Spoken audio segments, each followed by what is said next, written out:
Let's get nasty on a Thursday. It's a Fast Line on 101 ESPN with Andrew Marsh, Kerry Davis, and Jamie Rivers. I'm Anthony Stalter. 202, your time check, brought to you by Clarkson Jewelers, an officially licensed Rolex jeweler.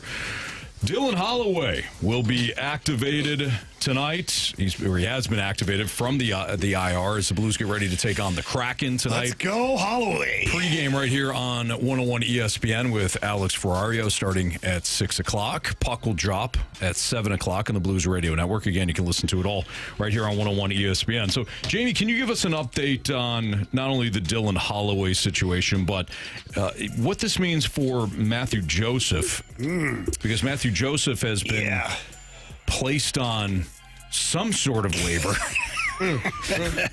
What does it all mean? Let's tackle that first. With the simple transaction, Dylan Holloway activated from the IR, which means you need a roster spot.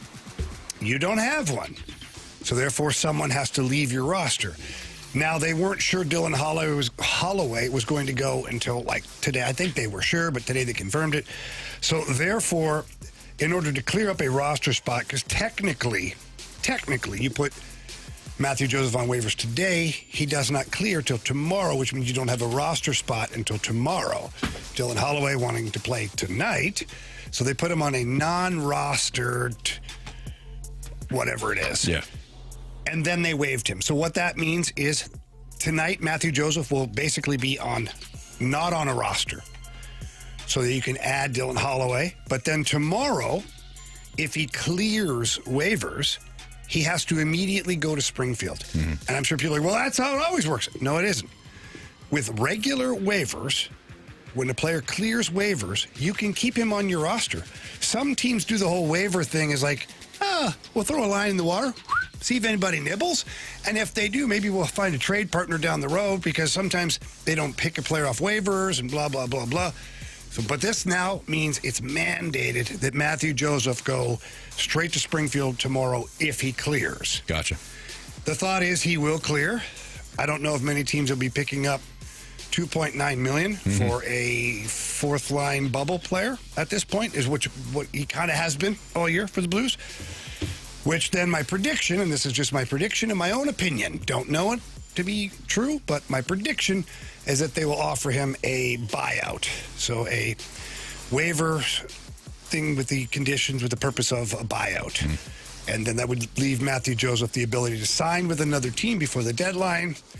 Somebody's looking for some depth help at a lower price for said team that would pick him up, and then he would not have to go to the American Hockey League. So play this out for us. What do you think happens? I think he gets bought out. Okay. That's my thought. I don't think he gets picked up at $2.9 million for a bubble player. I can find a bubble player at $750, $800. Sure. Yeah. It's nothing against Matthew Joseph. He's been a long time in the NHL. He's earned the contract that he's playing. It is what it is. But if I'm a team looking for a depth player, I'm not going to spend $3 million. What's going on with you? What's up? Nothing, man. I'm just sad day for Mojo, man. Just wasn't. Why are you grinning? He just wasn't the right fit. I mean, he wasn't the right fit. You said right. Right. He wasn't the right fit for the team. Yeah. I gotcha. So You want the right players on your roster, Anthony. Come on, man. Any You know how roster. this goes. Yeah. Yep. But especially in hockey. You never know. Especially in hockey. Hockey, bowling, That being said, Dylan Holloway back in the lineup. billiards, probably. He's excited. Dylan Holloway's excited to be back in the lineup Rowing. tonight. Cross country. Gotta Not power through track, this. track and field. You got to Typically. have the right team, man. Yeah, you know how it absolutely. goes. Yeah. All right, so getting back, know where circling back to Dylan Holloway. What should Dylan Holloway want to accomplish moving forward here besides just stay healthy? Yeah, so tough year for Dylan Holloway. Talked to him this morning. And, being injured, as you know, Kerry, being injured, a lot of times the players aren't around the other guys very much. Yeah. And this was kind of the double whammy. Dylan Holloway away from the team for an extended period of time, but then the Olympic break. So then another, couple weeks of not really being around, at least a week and a half of not really being around his team. That stinks. And he was battling through it, physically and mentally. He's excited to be back in the lineup. And so that's why Marshy and I were talking, and what are the expectations for Dylan Holloway, and what should he expect of himself? And you kind of nailed it. Stay healthy for the rest of the way. And I think if you're the Blues, the expectations are, I want to see him, not right away, I want to see him get back to what he was last year. If that's 5, 10 games down the road, whatever it is, 15 games before the end of the season, before the last face-off of the season, I want to see Dylan Holloway get back to the level of player that he was last year before he was injured, because when he was that guy, he's a top 6 player, and he's an absolute difference maker. And that's what you need from this guy. I was going to say that, and obviously staying healthy is the most important part of it. Do you think that there's an added sense of pressure on Dylan Holloway because his buddy that came over with him and Philip Broberg got a contract extension? Like, you see where this is trending. There have been talks about, we got to re-sign him. We got to get him this contract extension. I feel like there may be a little bit of level of pressure for him, knowing what's in front of him, but you have to stay locked into what you're doing right now. So you want to play well because but you know that, I mean, you might start gripping that stick a little too tight. Like, I gotta do this. I gotta make this go. I gotta make this perfect pass. I got money waiting on me, and everyone is expecting me to be paid like my buddy that came over with me. Like, he's doing pretty well for himself. Not that I'm not, but that long-term extension feels a little bit better, a little bit more security in what's going on.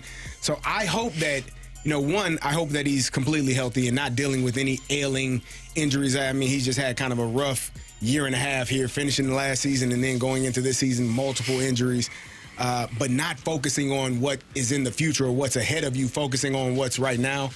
Are you going to help this team win the championship this year? Probably not. Anything can happen. Anything is possible. Never know. But play the game the right way. Play the game with the skill set that you have, because we all know you have a skill set to play this game at a high level. So go out there and have fun and do it. Yeah, I think you bring up amazing points. I really do, because, when they first came over and halfway through last year, even myself, I was like, I would sign them both right now, 8 years, $8 million a year. Now, it didn't happen that way, but they're both showing such upside that why would you not lock these players in? They're definitely part of your team for the future. Now, Philip Broberg goes on to get a really great extension for himself. Yeah, there's going to be pressure on Dylan Holloway, because I'm sure Dylan Holloway thought himself of like, yeah, you know what? I was one of the best players on the team last year. They got to give me $7-8 million, 6, 7, 8 years, whatever it is. And now, quite honestly, if I'm Steen or Army, I'm probably throwing him a 3 or 4 year deal. Yeah. Only reason is because even when he was with Edmonton, he had injury problems. And so you're like, okay, I'm not going to really throw the 7 years at you or 6 years, because, like, who knows? But that's definitely, he's a human being. It's got to be in his head. Now, the good thing for Dylan Holloway is he's still going to be a restricted free agent. So it's not like he has to sign the big deal right now. If I'm his agent, quite honestly, I'm probably talking to him about signing a 1 year deal. The Blues will be like, no, we want more than one.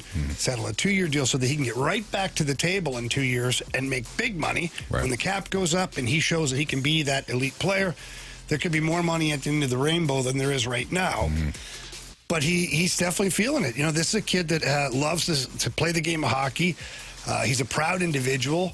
He himself saw and felt what he could do last year, and now he hasn't been able to do that. First of all, he didn't start the season the way he wanted to. Then he had injury again.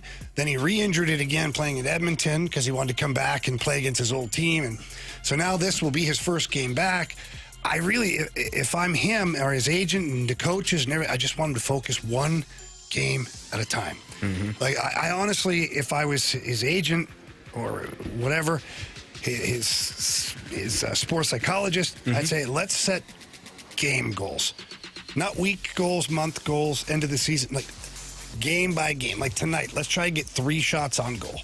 Let's get 3 shots on goal, finish the game strong, 3 hits, blah, blah, blah. Little goals. So every game, it feels like he's accomplishing something. So that starts to build up momentum from a confidence standpoint. Yeah, plus you narrow the focus. I like that, Jamie. You're not just thinking about the end of the year, and then if you don't have in your interpretation a good game, and it's like, wow, this season's done. Season's over. Oh, there goes my contract. No, you just like try to shrink it right down to one game at a time, which will be tough though.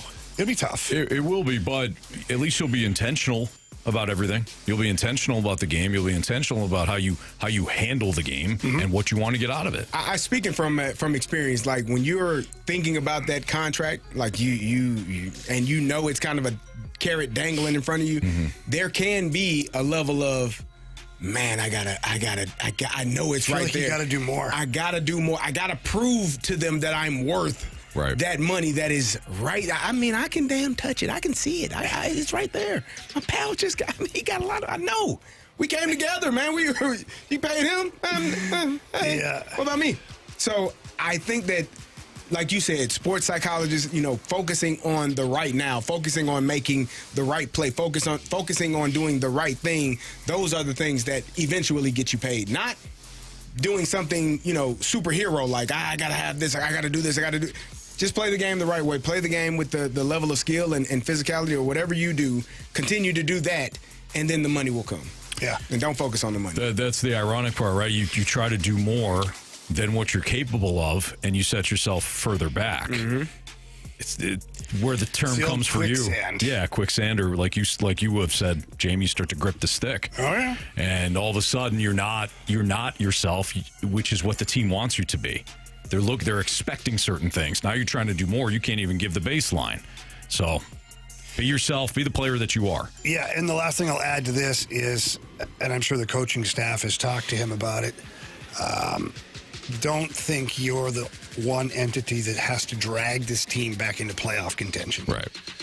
Like, because you're not. Champion players, competitors, always feel like, I can bring this team back. I can do this. Get on my back, Sure. Let's just get you playing your game. The other guys have their own jobs to worry about, to worry about trying to drag this team back into playoff contention. How about just playing your game and getting to the level where you were before? That's Jamie Rivers. That's Kerry Davis. That's Andrew Marsh. I'm Anthony Stalter. It's the Fast Line on 101 at ESPN. When it comes to the 2026 Cardinals season, what are you comfortable talking yourself into?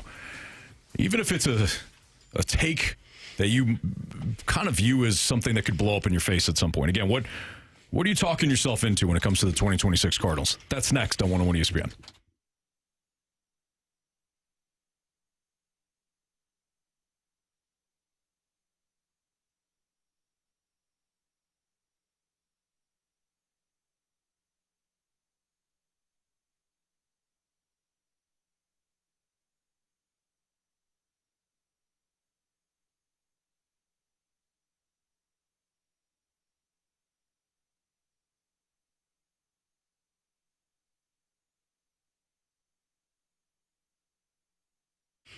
This month is quickly wrapping up, so you want to head out to Auto Centers Nissan right now. Actually, you can check them out online first, autocentersnissan.com. You can peruse the inventory, and trust me, you want to at least start there because they've got over 1,000 new and used vehicles all in one massive location at Auto Centers Nissan. They're out in Herculaneum, I-55, right off I-55, just minutes from South County. On select new Nissan models from now until the end of the month, which is only Saturday, you get 0 payments for 6 months, 0 money down, and 0% APR for 60 months as Auto Centers tries to clear out their inventory. That's what they're doing. You don't want to wait. If you've waited this long, the selection is, it might be dwindling, but you still got plenty of vehicles to choose from. Head out there. They're also offering deep price cuts across the entire new Nissan lineup, making this one of the strongest buying windows of the year. If you're shopping used, Auto Centers Nissan has you covered there. Select pre-owned vehicles qualify for 0 down and no payments for 3 months. They give you the 30-day return promise. If you're not completely satisfied with your new Nissan, bring it back within 30 days. They'll refund your money, and they'll set you up with something else that you might want. Every finance, new or used vehicle, also includes complimentary walkaway finance protection, and that helps defend you from negative loan equity if life changes unexpectedly. So while the vehicles are still there, make sure you check them out. Make sure you take advantage of the great deals that they have going on at Auto Centers Nissan. And again, check them out online at autocentersnissan.com.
Last night on 101 ESPN with Andrew Marsh, Kerry Davis, and Jamie Rivers. I'm Anthony Stalter.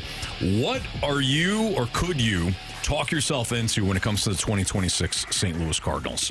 In other words, what is a take that you feel as though it could blow up in your face, but you're willing to roll the dice on it because you feel as though it might also happen? So what are you talking yourself into comfortably? Jamie's got a look on his face that he just farted, or somebody did. Kerry farted, and I feel like I just chewed through it. All right. Man, there's a lot of things that I feel like I could talk myself into that it's kind of a stretch. But I guess for me, it kind of centers around Ivan Herrera. It's, one, can he stay healthy? Because we hear, last year he had a couple of injuries that he battled through, and then he had the surgery in the offseason for the elbow problem that they're saying. He's throwing there, I'm not sure. Yeah. And, I could talk myself into seeing him become an everyday catcher. What? I know.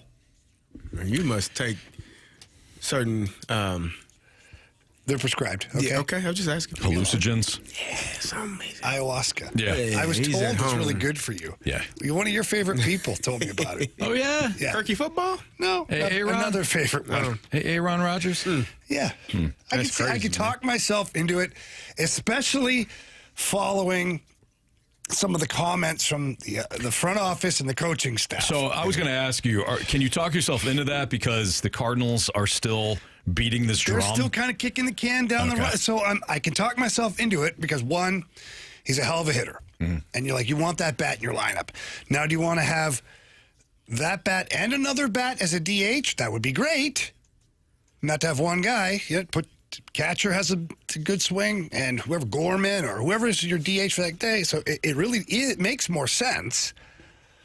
And then the Cardinals saying, well, didn't get the development he needed. He's got a little bit of a elbow problem. So I was like, they're gonna give him an opportunity to become an everyday catcher. And what if, Kerry? What if he could throw that ball to second base? Well, Then he'd be a catcher. You've got something. It's got one part of it. Yeah. Guys, the automatic strike's going to help the rest. He blocked the play well. He doesn't have to frame any pitches anymore. You don't need that. He just has to make sure he catches the ball and hits it out of the park. There you go. He catches the ball. He does. But everybody's always his framing. Don't need to frame anymore. Just tap the head. It'd be funny if he's like 0 for 12. Can you see back there? Oh, wait, but he can hit the ball. So. Yeah, damn right he can. Yeah. Kerry, what can you talk yourself into for 2026? Man, you already know. Jaywalk? Yeah, man. Walk it like it's hot, man. Walk it like it's hot. All right, so define it for us. Well, we got a text here from, where did it go? From the 314 saying hits 275 with 20 home runs. Wow. And I'm Whoa. I'm right there. That's like you were in my brain, man. Or woman. I don't want to assume. Around 275. I wouldn't say 300, but 275 with 20 to 25 home runs, man. And 100 batted in. 100 RBI. 100 RBI? 100. We ventured into dreamland here. Yeah, you were on the whole ayahuasca. I mean, I dipped into your stash, man. What are you talking about? You owe me guess money so. for that. Nah, don't worry about it. You Okay. got plenty of money. Half of what I used to, Kerry.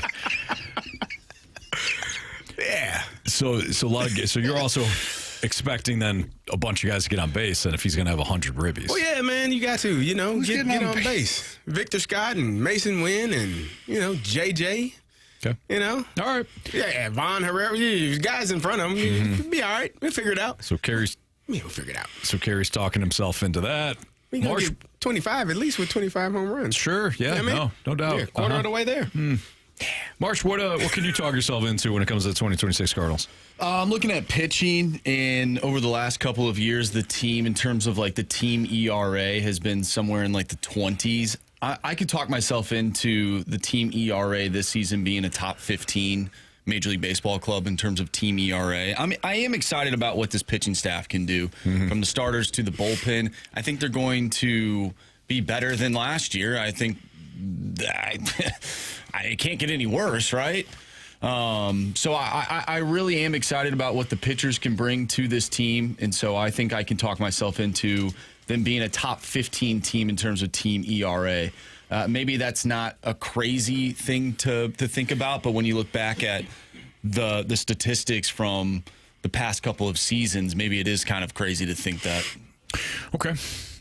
For me, I could talk myself into this team being more entertaining to watch this season. They might not win more games than they did a year ago, but I could talk myself into them being more entertaining. And a lot of that obviously has to do with the young players. Mason Wynn's already entertaining to watch. Victor Scott, from a defensive standpoint, already entertaining to watch. J.J. Weatherholtz adds a new dimension to this team in terms of entertaining and maybe a good all-around player that we're going to watch for the foreseeable future.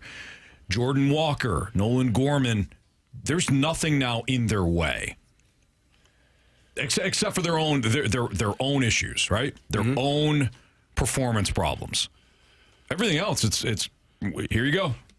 You have a lot of runway here. The young pitching staff, I could talk myself into that group being more entertaining to watch than previous versions of the Cardinals pitching staff. So I don't know. Again, I don't know if it means that they're going to be better than what we expect from a win-loss standpoint, but at the very least, I can talk myself into this team being more entertaining to watch than the last 3 seasons, which, let's be honest, not a high hurdle. You know? I don't know why you're going to say it like that. Calling it like it is. Marsh, do we have anything on the text line? Yeah, so obviously we have a lot of Jordan Walker text messages. We have some on Matthew Liberatore from 618. Depending on Liberatore, really changes a lot of the Cardinals' future. I think a lot of people are keen in on what Matthew Liberatore could be this season. Sure. And they should be, right? Like, he was a part of a very controversial trade a few years ago, so I think the expectations for him are slightly high. I think that he's going to have a good year. I really do.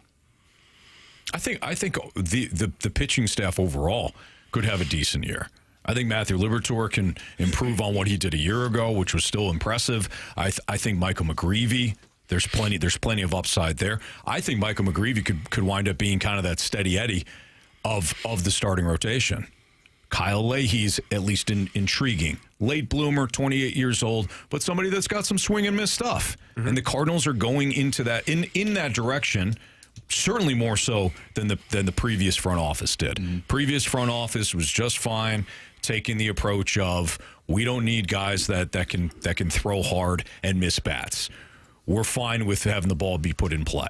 But with the elimination of the shift, with the elimination of, or with the inclusion now of the pitch clock, mm-hmm. you're going to have guys that can throw harder and miss bats. Not just throw hard, but miss bats. And Kyle Leahy kind of fits that bill. Yeah, you have Richard Fitz as well. Yesterday, 2 innings pitched, only gave up 2 hits, struck out 1. So he had a solid outing yesterday. He's mm-hmm. part of the equation as well. We got a text message from Chunk in the Chuck. The Cardinals can win the wild card number 3 spot. Look how bad the Reds were last year. Reds had some, yeah, you're right, but the Reds also have some really good young pitching. Yeah, and maybe that just applies to what I just said. The Cardinals will surprise a little bit more from that standpoint. They got Richard Fitz throwing some gas too. I think 98, 99, man. Mm-hmm. Yeah. If you can do that, throw gas, man. Miss bats. That's all you need to do. Yeah. That's pretty simple. Yeah. It's pretty easy. It's pretty easy. Pretty easy. And then swing bat, hit ball. I mean, come on. That's it. That is absolutely it. All right, Marsh, any more? Throw gas, miss bats. I love that. That's it. It's a game. This game is simple, man. Totally. That's it. It's not hard. Yeah. Mm-hmm. 314 says, I've talked myself into, and I am comfortable saying that the Cardinals are a 75-win team with some decent numbers for at least 4 players. That's about all. So, 75 wins, is that a positive thing for this texter? Is that a negative thing? How are we looking at that? I think that's a positive. I think based on, where you are and who you have and the youth that you have playing every day, I think that to that texter is a positive, saying, it's only up from here. Right? That would be my opinion. Sure. I got one here from the 314. Says, I'm talking myself into Victor Scott being the leadoff hitter and keeping it for the next 10 years. Okay. Wow. So not just for 2026. They win the next 10 years. Yeah, man. Very cool. All right. Go ahead, Marsh. Yeah, just one more here from 636. I'm not talking myself into anything about the Cardinals. Okay. I'm just going to watch and see. That's fine too. Expectations. If you don't have any expectations, you might be pleasantly surprised. All right, it's Fast on 101 ESPN. We didn't get to SLU's latest loss yesterday, but we also didn't dive into Mizzou's big win over Tennessee the other night. So we'll get into those two games. Talk about what it means moving forward here as the college basketball regular season comes to a close in the next week and a half, 2 weeks. That's next on 101 ESPN.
101 ESPN Sports Center. I'm Andrew Marsh. It's time for a Sports Center update brought to you by Saliga Heating and Cooling. The Blues are back in action tonight. They'll take on the Seattle Kraken. You can listen to that game right here on 101 ESPN. Pregame starts at 6. Puck drop is at 7. We'll talk with voice of the Blues, Chris Kerber, at 3:15. So stay tuned for that. But coming up next, we're going to dive into some local college basketball. I'm Andrew Marsh, and this Sports Center update is brought to you by Saliga Heating and Cooling, a Daikin heating and air conditioning dealer.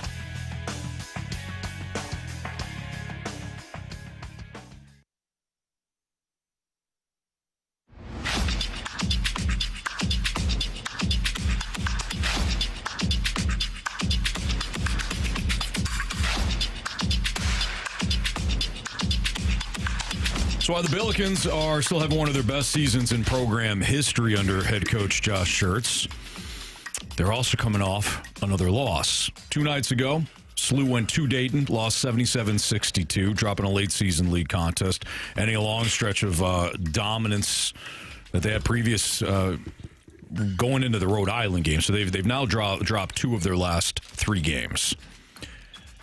Do you guys still feel as though that SLU is positioned as a strong NCAA tournament contender, or does this now largely have to do with how they perform in the A10 tournament? So is the question, do we think they're going to make the tournament? Well, how much? Or how well will they do in the tournament? So we a couple of weeks ago were having the conversation about expectations with SLU, and I made the argument that SLU's expectations grew throughout the year.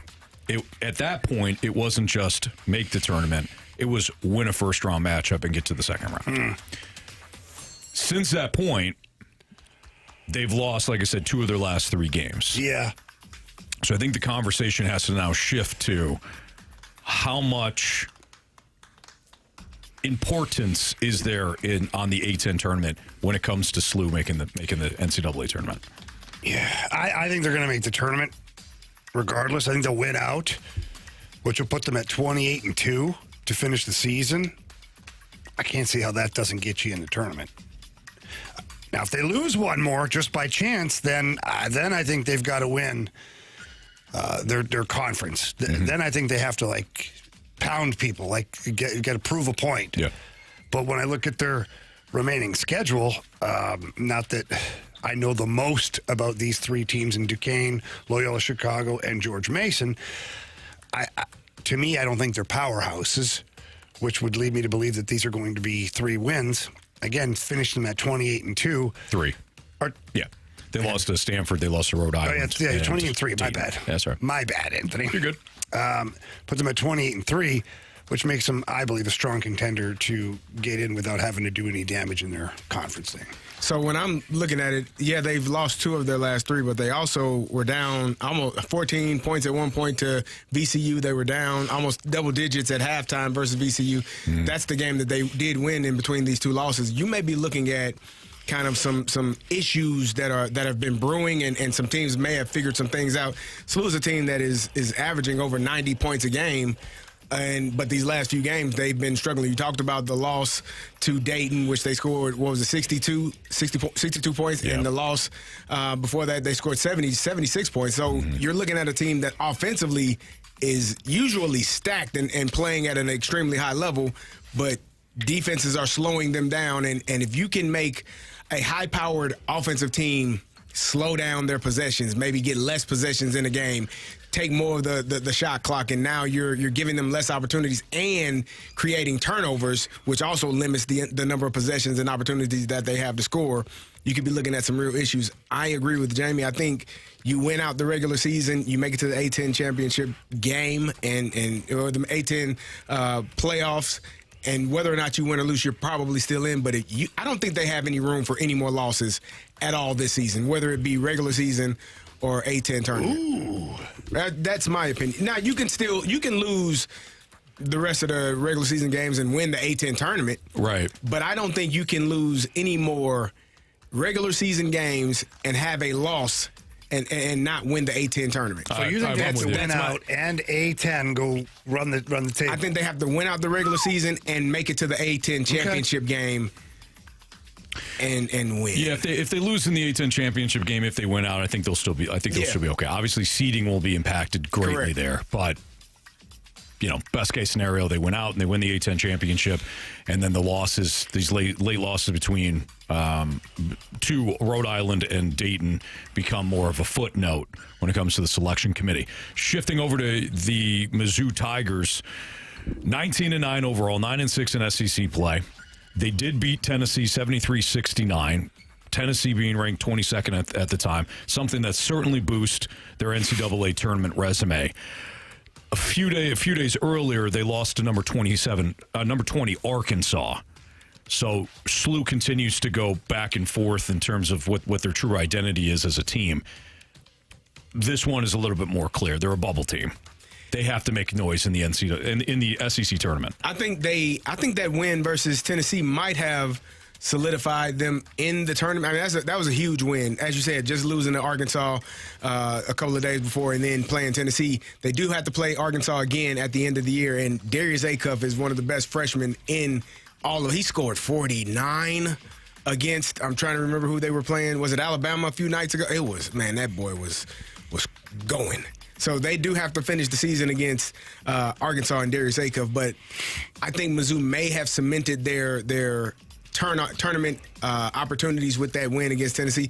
That being said, if you go and lose the next 3 games and then you ousted in the first round of the SEC tournament, you probably on the outside looking in. But I think that win against Tennessee, that probably surprised some people, and that might have put them in that tournament picture for sure.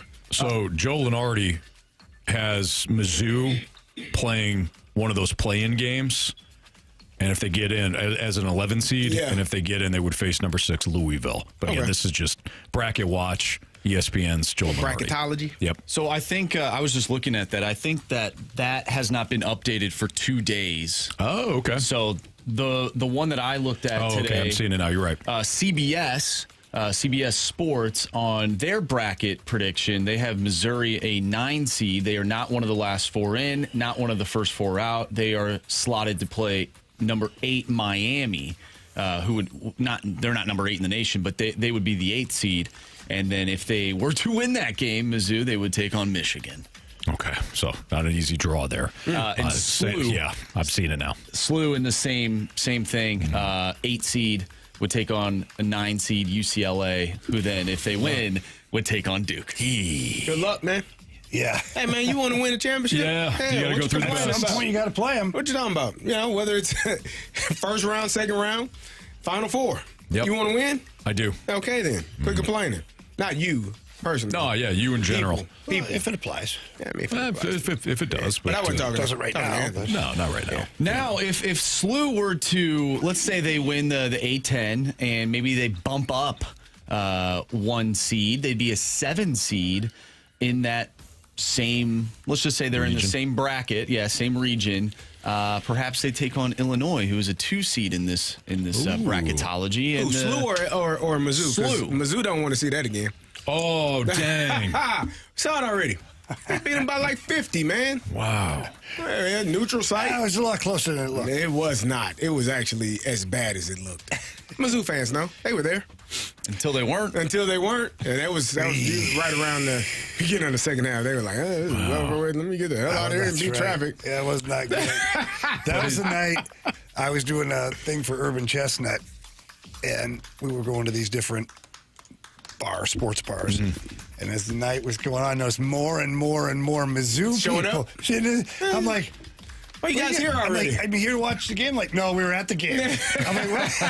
What happened? And drink their The game was still sorrows going away. on. Yeah. See, Tears in their The beers. game was still going. It was on the TV still. I was like, that looked. I was like, oh, I get it now. Get the hell out of them guys, Yeah, it man. was not great. You got a big one tomorrow night. We do. Illinois is, for me, I've been watching this team. I've watched Illinois basketball for a long time. This is one of my favorite teams that they've had since the Dee Brown, Darren Williams, Luther Head team. Like, that team obviously made it to a national championship game, fell short to North Carolina. This team, I think, has everything you want maybe with the exception of like the perimeter defense, lockdown, get after you dog type of mentality. They got scorers. Keaton Wagler is I don't know how Kansas let him out of the state of Kansas, but thank you, Bill Self. You still looking out for us, Illini. We greatly appreciate you, brother. Thank you for not recruiting him. He's one of the top players in Kansas. They're like, He's ranked. This is why I tell you these ranking services are sometimes idiots. I think he's ranked like 268 in the ranking service. He's one of the best freshmen in all of college basketball. Going to be a first-round draft pick, top 5 pick, and he's been really good. Stojakovic has been really good. They got Boswell back. I was bothered by the loss to UCLA because you were up by 23, and I don't know how you let them get back into the game and make it to overtime. The hell? Illinois doesn't have pro players. Man, what are you smoking on? What James was smoking on? No, I was just drinking it. Oh, okay. Huge difference. Yeah, big difference. Yeah, anyways, I'll read that later. But maybe I read it wrong. Don't worry, next segment. Yeah, I gotta give me a second to read this properly while I finish what I was saying. Yeah. But no, big game against Michigan tomorrow night. Michigan, the number 3 team. I think Illinois is to me, they were firmly in a number 2 spot for the tournament, and now they may be a 3. But if you're able to go in, I think we play at Michigan. If you're able to go into Michigan and beat them in their home, and then make a long run in the Big Ten tournament, you're at home. Are we in Champaign? Even better, even damn better. Get a win at home against Michigan, number 3 team, and then make a run in the Big Ten tournament. Maybe win the Big Ten championship. You might be looking at worst a 2 seed and potentially a number 1 seed, because I think that win against Michigan will bump you up, a couple of spots, and then if you went on out throughout the rest of the year and in the tournament, Big Ten tournament, you should be good. All right, there you go. There's a local look at the college basketball storylines. We got what's trending for you next on 101 ESPN.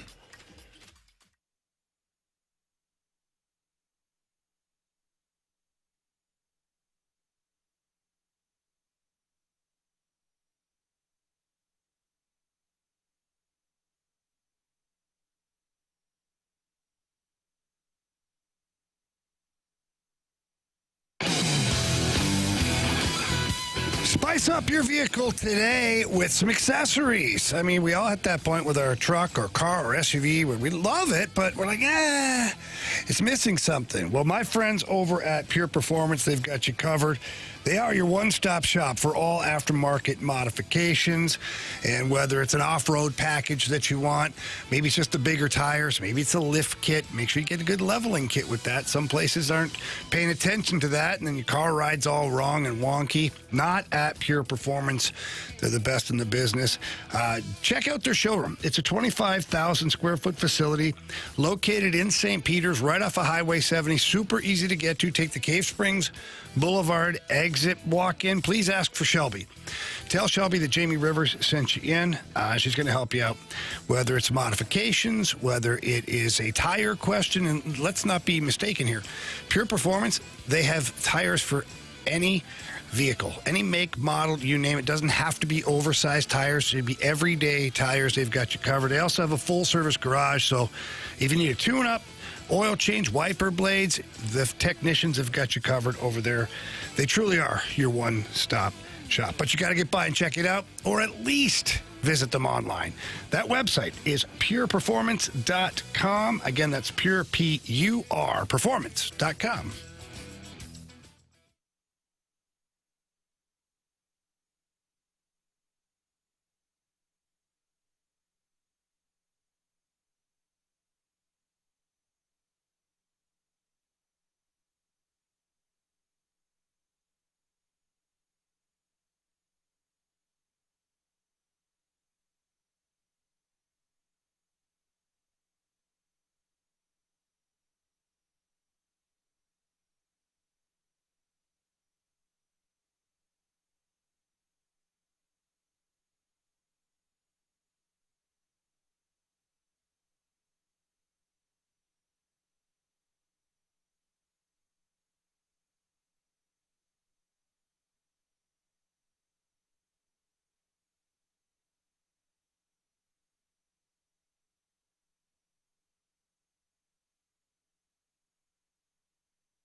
news in the sports world. What in the wide, wide world of sports is going on here? Here's what's trending.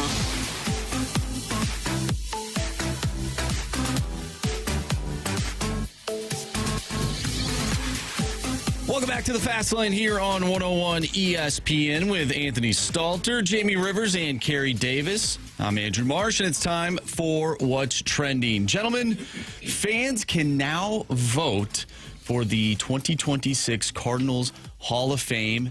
The 4 players on the ballot include George Hendrick, Brian Jordan, Yadier Molina, and Albert Pujols. So I think it's safe to assume that Yadier Molina and Albert Pujols will be those 2 players.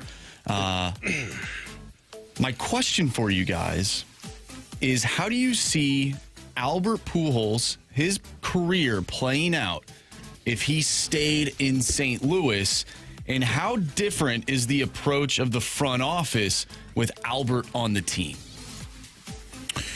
Wow. That second part, I think, is more interesting. Okay.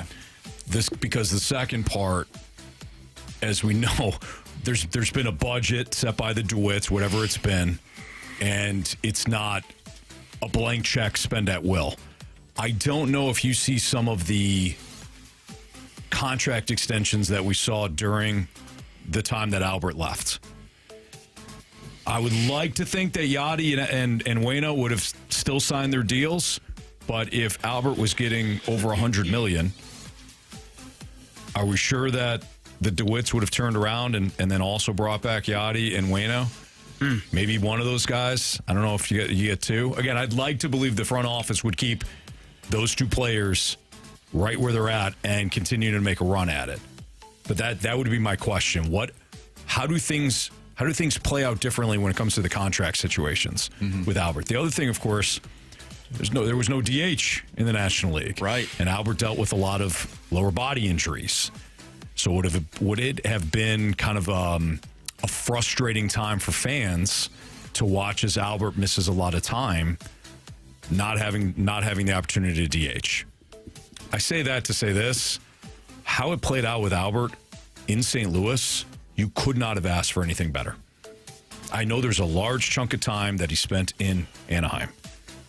But you had an opportunity for the Cardinals to watch the Cardinals re-sign Waino, re-sign Yadi, and Albert eventually comes back and gives you one last historic, here you go.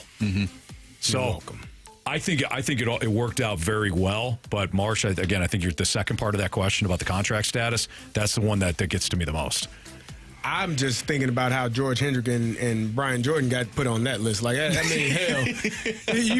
mean, hell, honestly, not that they don't deserve to be on the list. No, I love them. I'm saying, like, they got put on the list with those 2 guys. Like, it's unfortunate. It's unfair almost. Good luck. Yeah, I'm like, you can do it. Like, I'd have looked up like, damn, thank you, but damn, like, you couldn't put me on the list another year, man. Like, why I gotta go up against those 2 guys? And right. I love Brian Jordan. You love him. He was a safety for the Falcons. Like, we love. He was great at the home run derby. He was great there. Awesome. Like, we love Brian Jordan, but I'm just looking at that. I'm like, damn, it's like you're honored, but at the same time, it's like, shit, who did I piss off? Like, I'm on this list with Yadi and Albert. Come on, man, that's not fair. Even if you get picked, you're in the background. I mean, if that ceremony, like you put your red jacket on, you're feeling good about yourself. You're still proud of it, and the cameras are on the other 2. Man, your left shoulder's in the picture. Man. There I am. I'm there. Yeah. Nah, they definitely well deserving of all of them. I think that, hell, I don't know what happens if Albert Pujols stays here. I think, to your point, Anthony, if the DH is around, maybe he is able to stay here. Maybe there is a space or a spot for him, where he's just hitting and not having to fill the position. Makes life a little bit easier on the legs, on the lower body. So. Sure.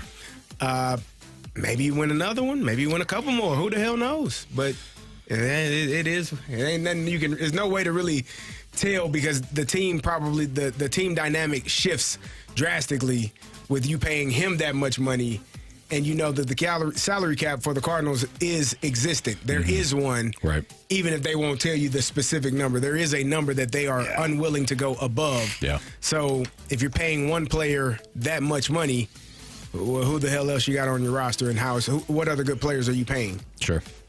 The reason I asked that question, and maybe it's just wishful thinking, but I just wonder if with Albert on the team, you mentioned this salary cap, right, the Cardinals have for themselves.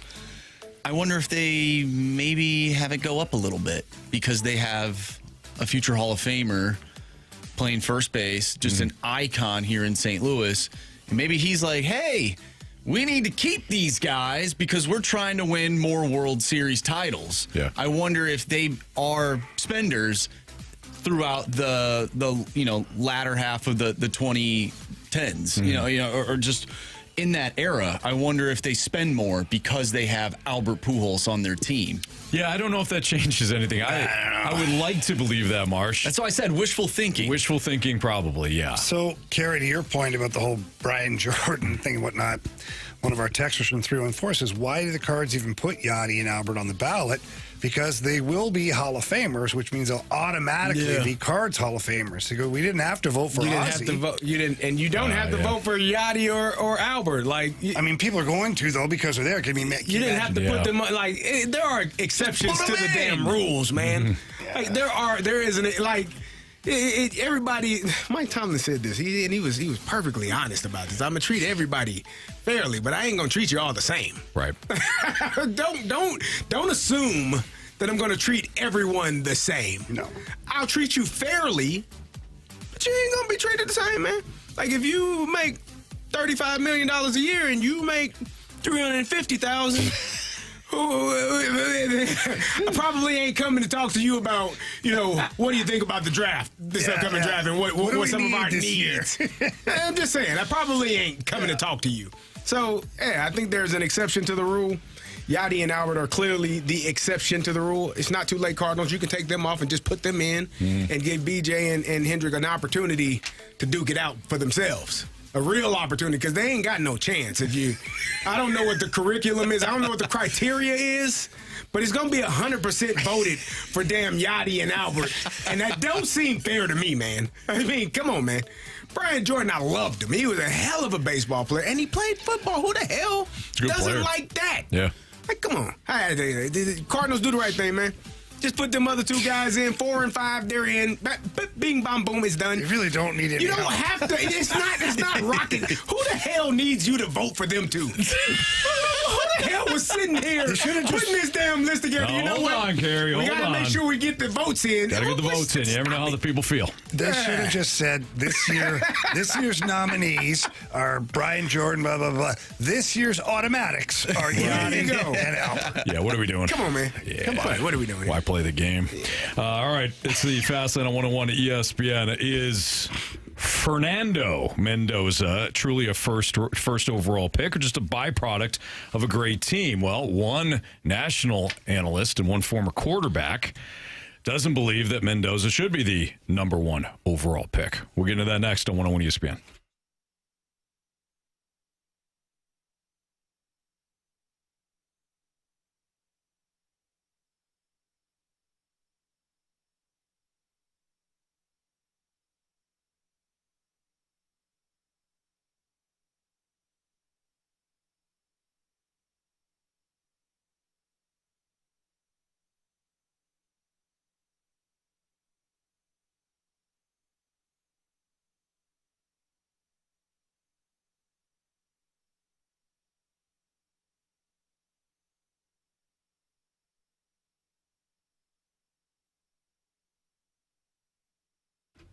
Well, I got a full slate in the NBA tonight, and I know I'm going to be playing on Underdog. Underdog's a lot of fun to play, easy to play. You can win money right now in Missouri, just paid off of your NBA hunches.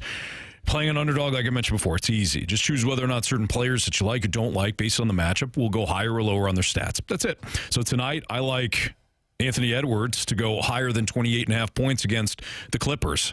I constantly going with Victor Wembanyama. Usually I go with points. Tonight I'm going to go with higher than 38.5 points, rebounds, and assists. So different ways to get there, right? Luka, I like to go higher than 46.5 points, rebounds, and assists. But LeBron, I like to go lower than 19.5 points. The Lakers are playing the Suns. Those are a couple of my selections for tonight. You may want to fade me. You may want to follow me. Build your own at Underdog. Get your entries right. You can win up to 5,000 times your cash. Download the app today. Do me a favor. When they ask you for a promo code at sign up, whether you use the website or the app, they should ask you for a promo code at Underdog.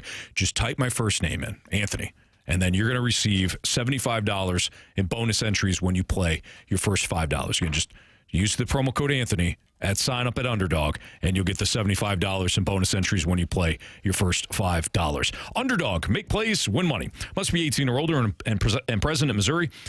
Terms apply. See assets.underdogfantasy.com/web/play and get terms _DFS_.html for details. Concern with your play, call 1-800-MY-RESET or visit www.ncbgambling.org.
It's a Fast Lane on 101 ESPN 303. Your time check brought to you by Clarkson Jewelers, an officially licensed Rolex jeweler. Andrew Marsh, Kerry Davis, Jamie Rivers. I'm Anthony Stalter. On February 23rd, Dan Orlovsky, the former NFL quarterback that is now an analyst on ESPN, posted on X, studying the first 5 games of Fernando Mendoza's tape. It's not what I expected so far. He went on to explain yesterday on First Take his thoughts on Mendoza. Was it yesterday or today? It was this morning. This morning, excuse me. Get Up. This morning on Get Up. Not First Take. We got to credit it. Yeah, no, nice job, Jamie. Way to go. Way to go on that one. In the radio business, you got to do that. You gotta cite your sources. All right, here is Orlovsky on Mendoza and his thoughts. Yeah, so I'm through 8 games now, and through 8 games, you see good, but there's a lot of underwhelming. I think there's a lot when you watch Mendoza's tape through 8 games, not all the way through, and I understand that his season finishes strong, but there's not a ton of big-time throws. There's a lot of clean pockets. There's a ton of RPOs and back shoulder fades, a ton of them, RPOs and back shoulder fades. And then there's moments where you see, like, okay, that first read's not there. He's spooked with his feet, and he becomes a runner unnecessarily. Do you still think he is the clear-cut #1 overall pick? I'm not there, and that's through half of the season or so. I'm just not there. I have NFL season just got done 2-3 weeks ago. I haven't gotten to the back 7 or 8 games or so. So I am not there. You should be ashamed of yourself. Half the season. Stephen A. chiming in at the end there. I was watching that this morning and whatnot, and I got thinking to myself a number of things, but. Like, is he truly the number 1 pick, or is he just the best of the worst, for lack of better words? Mm-hmm. Like the Kenny Pickett thing. Like, I hate to be dogged on Kenny Pickett, but he got picked ahead of other guys because he was just the best of what was available. Yeah. And I also wonder if Mendoza is as good as he is, or was he the benefactor of a really great team and good coaching that used him to his strengths and didn't push him out of his comfort zone?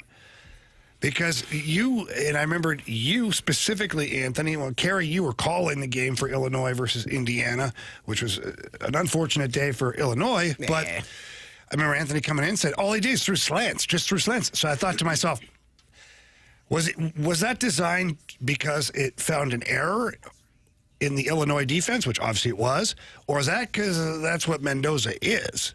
A little bit of a Charlie check down, find the easy pass. And Orlovsky went on to say later on that show that he's like, I still, at 8 games in, I haven't seen an NFL throw. He's like, he's got some nice passing, good accuracy here, the back shoulder, but I haven't seen a throw where I'm like, woof, that's an NFL throw. Mm-hmm. So I'm just wondering, based upon all the QB talk that we've had over the last while here, like, is he another one of those guys that the J.J. McCarthy, take your pick of whatever, Kenny Pickett, is he just going to be another one of those guys? So Dan Orlovsky is not wrong. I said the same thing, but he's only watched the first 8 games. And I told you all this during the season. I'm like, I don't see it with Fernando Mendoza. He's a system quarterback. He does the run-pass option, which means you gain an advantage because you're faking the run, and you got to get the ball out. It's a one-person read. You throw the ball. Dan also talked about he came away from those first 8 games more impressed with Elijah Surratt, the receiver, and Omar Cooper, the other receiver, because you get the ball in those guys' hands. They're like running backs with the physicality that can break tackles, they are special athletes. But the next 8 games, the latter part of the season is where you see Fernando Mendoza excel. I told you I didn't have any faith in him as being the Heisman candidate that he was, or being the first overall draft pick that people were assuming that he would be, until they played Penn State. And Penn State wasn't a good football team, but that was a really damn good football game for Fernando Mendoza. All of the throws that Dan is talking about, him not making those first 8 games, he made them in that Penn State game. And that's when I saw it, and I said, okay, he can play at the next level. He does have the ability to hit the ball on time, on target, hit your back step, get the ball out down the seam, sideline throws, making a clutch throw to Omar Cooper in the back of the end zone where he gets both feet down for the game-winning touchdown. All of those things are elite quarterback play, in my opinion. And then you fast forward to the Ohio State Big Ten championship game, where he damn near died in the first play of the game. I thought he was dead. I saw him peel him up off of the concrete, like the cartoons. They peel him off the concrete. Mm-hmm. That's how he was getting peeled off the turf, and they took him to the sideline. I'm like, oh, he's done, man. And he came back in, and he continued to play. Then he played Miami, and they were hitting him late, busting his mouth open. Like, they were taking their shots on him, and he just continued to do what he was supposed to do. So, for me, in terms of toughness, throwing the ball on time, playing within the system that the coach is giving you, and then when it's time for you to shine and make plays and make throws because you're down and I got to have it right now, I think Fernando Mendoza did all of those things, but it happens after the first 8 games. You're not going to see it till game number 10, Penn State. That's when he had to do it. But before then, he was in the system. Whatever you call is what I'm running. I'm going to give – and there's value in that as well as a quarterback, to be willing to not get greedy and make a throw that is unnecessary. I'm going to throw the ball where it needs to go. If it's a 5-yard route to my receiver, if it's a hitch route, if it's a now route at the line of scrimmage, if it's a slant, I trust my guy. I'd rather have it be 2nd and 7 than 2nd and 15 because I held the ball and got sacked. And I think that's the mentality that he plays with, which allows him to have success, which allowed him to win the Heisman Trophy, a national championship, and is going to allow him to be the first overall pick. Yeah, there's a fine line with this, isn't there? Like what you just described, Kerry, was taking the profits, which is what Tom Brady always did. He just took the profit. You're going to give me 4, I'll take 4. You're going to give me 6, I'll take 6. Next thing you know, we're in the red zone. I'm finding Gronk in the back of the end zone. Like we're up the seam. There's a flip side of that, though, too. That's when the Sam Bradfords and the Kirk Cousins come in. And Sam Bradford used to frustrate the hell out of me because he'd sit back there and he would become check down Charlie. And everybody would say, his completion percentage is unbelievable. Yeah, because he threw it 2 feet. Yeah. And Kirk Cousins that's why Kirk Cousins drives me crazy. It's just check down, check down, check down, check down, check down. We need 7, I'll throw 2. Let's hope my backup tight end can pick up the rest, right?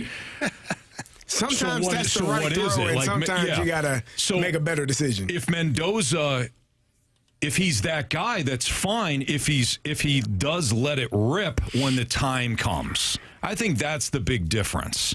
Are you willing to make that big throw in a tight window with the game on the line, or are you constantly looking for the wide open receiver and you wind up getting sacked? Every quarterback plays in a system, every single one. So it's one of the funniest things ever, like a system quarterback. They all played. Peyton played in a system. That was his system. You know, Tom Brady kind of like Josh McDaniels developed Tom Brady's system and took it to Tampa. But every quarterback plays in a system.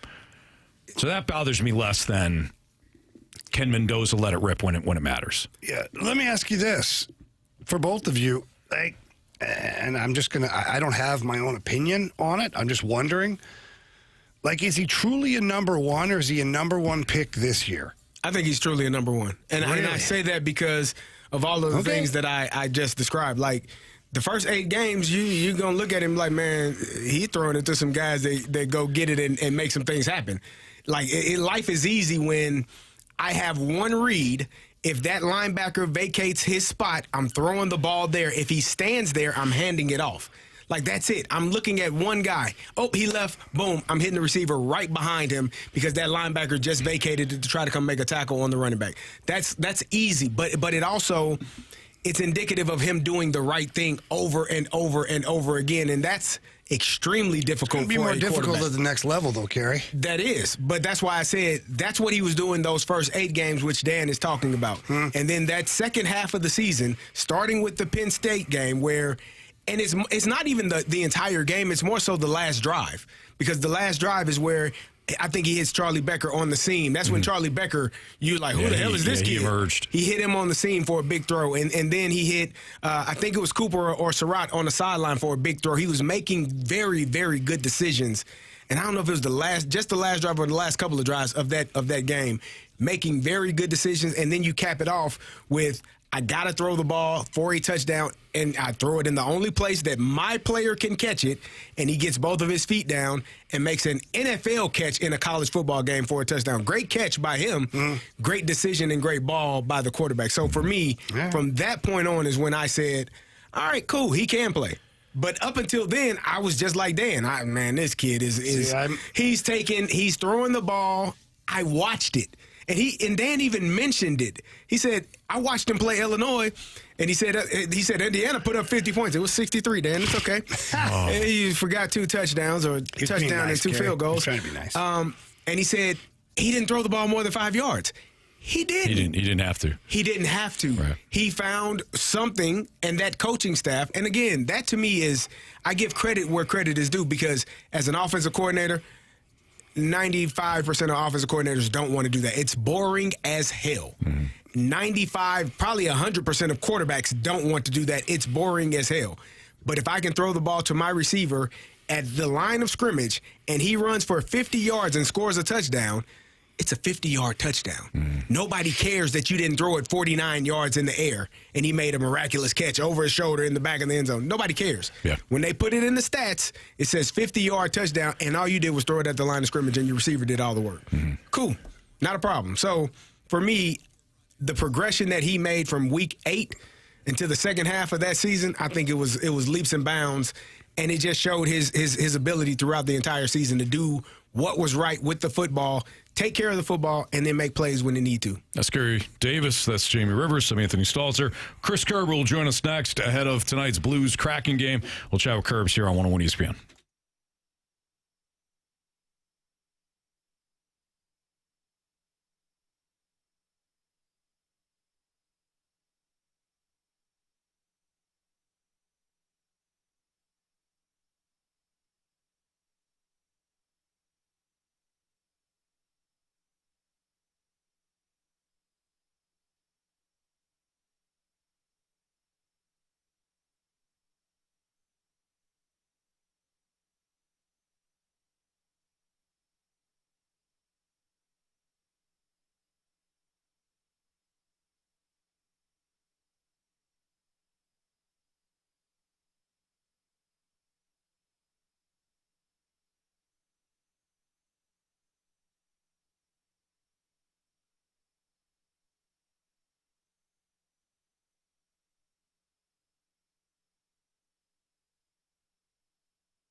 You know, it doesn't matter whether it's your favorite restaurant that you go to multiple times, whether it's any aspect. You're going shopping for appliances, whatever it may be.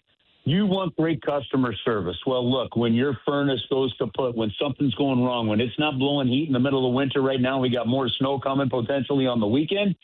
You want that same kind of great customer service. Why?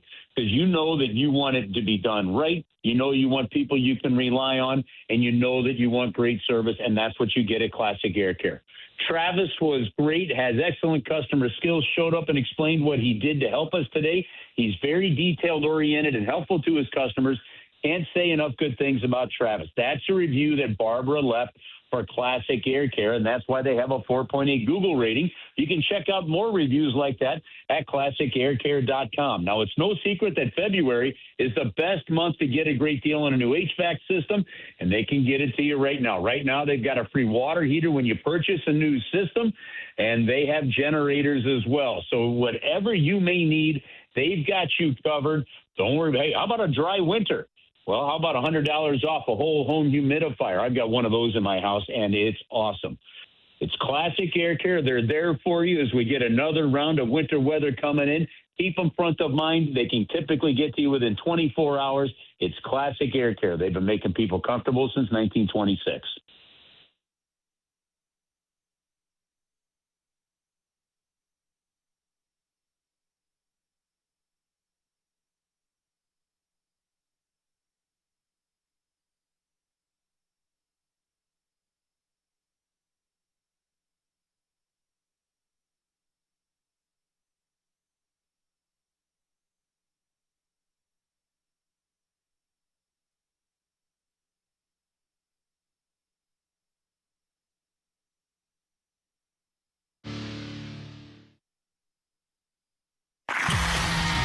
talking everything St. Louis Blues as we head into the Blues booth on 101 ESPN. Presented by Boardwalk Hardwood Floors. Find your perfect new floor at boardwalkhardwood.com.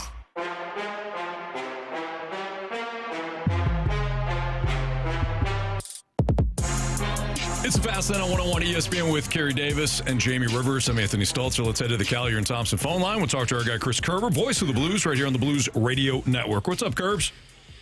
Anthony, how are you today? Doing great. Kerbs, this is our first chance. I know the other shows have asked you about this, but this is our first chance to chat with you about it. Your best moments as you were watching the U.S. team knock off Canada. What was your favorite moment?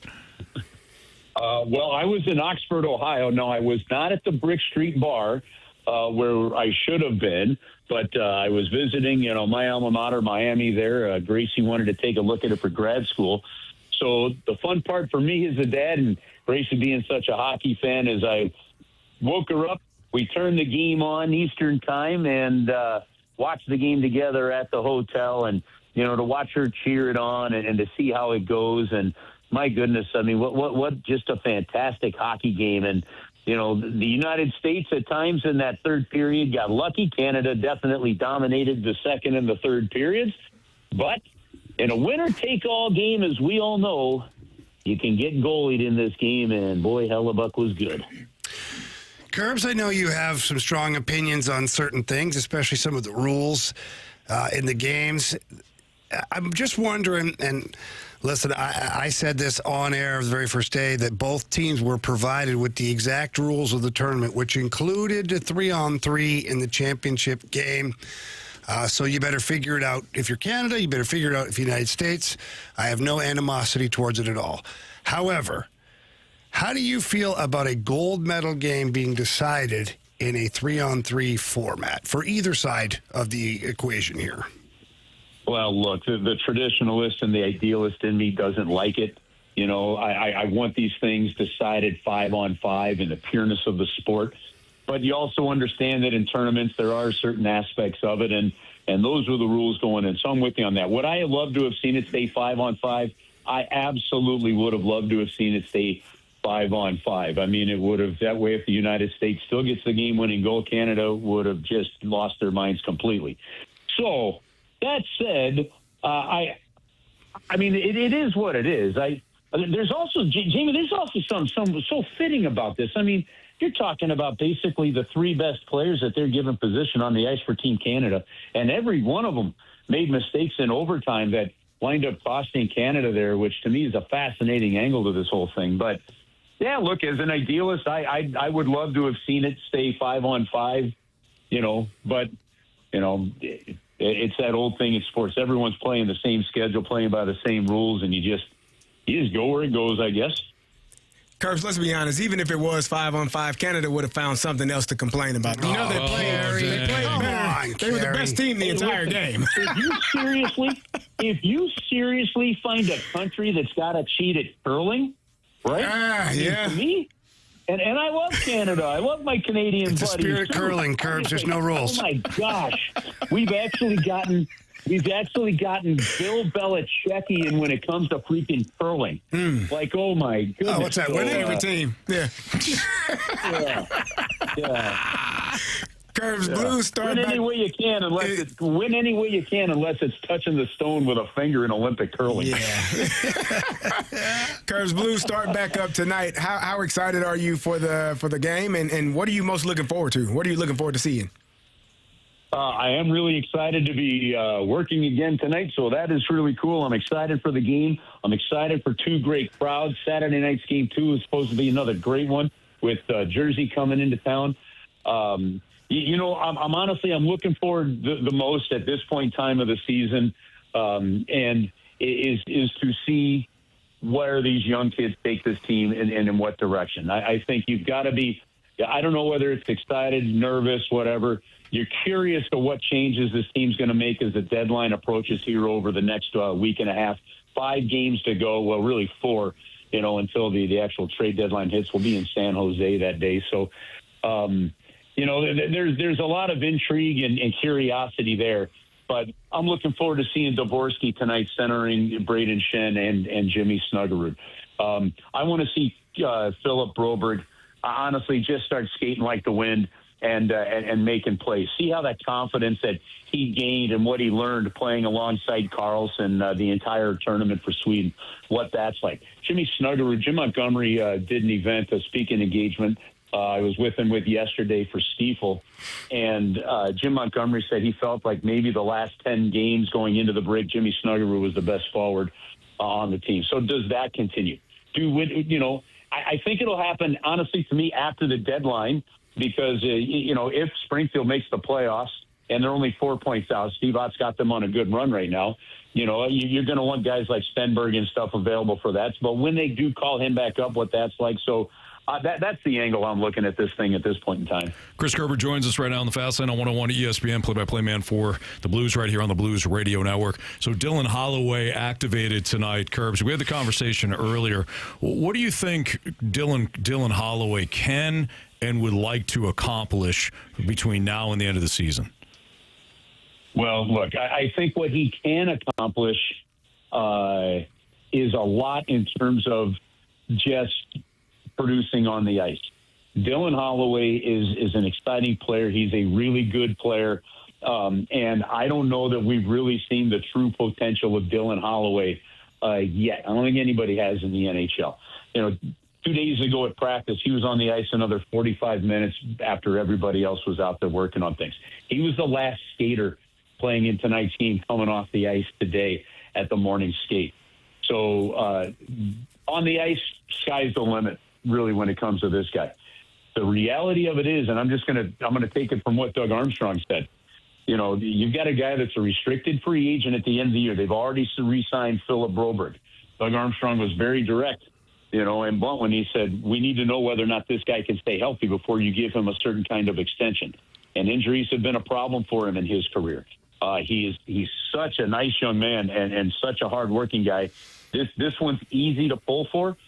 So what you're really hoping for right now is 25 consecutive games played for Dylan Holloway and finding a way to be impactful in those. And for goodness sake, take some really good health into the offseason. Kerbs, Dylan Holloway comes off the IR, which means there's a roster spot needed, and we know at this point that Matthew Joseph has become that roster spot victim. Your thoughts on that in particular, and then, what do you think ultimately happens with Matthew Joseph? Does he end up clearing waivers, or do you think someone grabs him for depth for a playoff run? I have to think at this point in time that the Blues called around and tried to find a trade partner for him. I really do. And so, and again, that's not inside knowledge. I'm guessing. I'm analyzing. Okay, so that's just my opinion. I got to think they tried to find a partner and couldn't find a partner. In this case, you put him on waivers because if somebody picks him up, then every bit of his salary goes with him. He's a UFA at the end of the year. This one's not really much of a surprise for me. There's cap savings in that sense. If you could end up helping a team with a deal down the road here, there's aspects to this. It's been hard for him to find a regular spot in this lineup this year. And so I think the way they look at it, you sign Fabry, he'll be UFA at the end of the year. This move doesn't surprise me. And you know what? If somebody wants to claim him and wants to take on that, that amortized cap hit the rest of the way, that's fine. If not, this could go a couple ways. He could go down to Springfield, said, okay, I'll go play. He may go the route like they went with Texier and could end up eventually finding his unconditional release like we also saw with Brandon Saad. I don't know how this one's going to play out. It is a move, though, and I think the play of Jonathan Berggren, having claimed him from waivers, then claiming Jack Finley, who I'm excited to see tonight, to me, those are the two moves that kind of played a role in getting to this point with Matthew Joseph. Kerbs, we appreciate it. Have a great call tonight. We'll be listening, and we'll talk to you next week. All right, guys. Have an awesome week. You too. Thanks. That's Chris Kerber, voice of the Blues, right here on 101 ESPN, and your home of the Blues. 101 ESPN. Blues versus Kraken. Pre-games at 6 o'clock. Puck drop at 7 o'clock. We're going to talk a little, would you buy low on these NFL quarterbacks? Oh, boy. Yeah. There's going to be another quarterback available. One that Carey dismantled in the preseason, and rightfully so. Would he buy low on him, though? That's next on 101 ESPN.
ESPN Sports Center. I'm Andrew Marsh. It's time for a Sports Center update brought to you by Universal Windows Direct. We just wrapped up our conversation with Chris Kerber, voice of the Blues, as the Blues get ready to take on the Seattle Kraken tonight. You can listen to that game right here on 101 ESPN. Pregame starts at 6. Puck drop is at 7. If you have missed anything from today's show, make sure you go to 101ESPN.com or check out the free Dobbs Tire and Auto Center's 101 ESPN mobile app. Just head to the podcast page and you will find all of our interviews and all of our shows there, and it's all brought to you by the Schaefer Door Company. We're going to dive into the NFL next right here in the Fast Lane. I'm Andrew Marsh, and the Sports Center update is brought to you by Universal Windows Direct.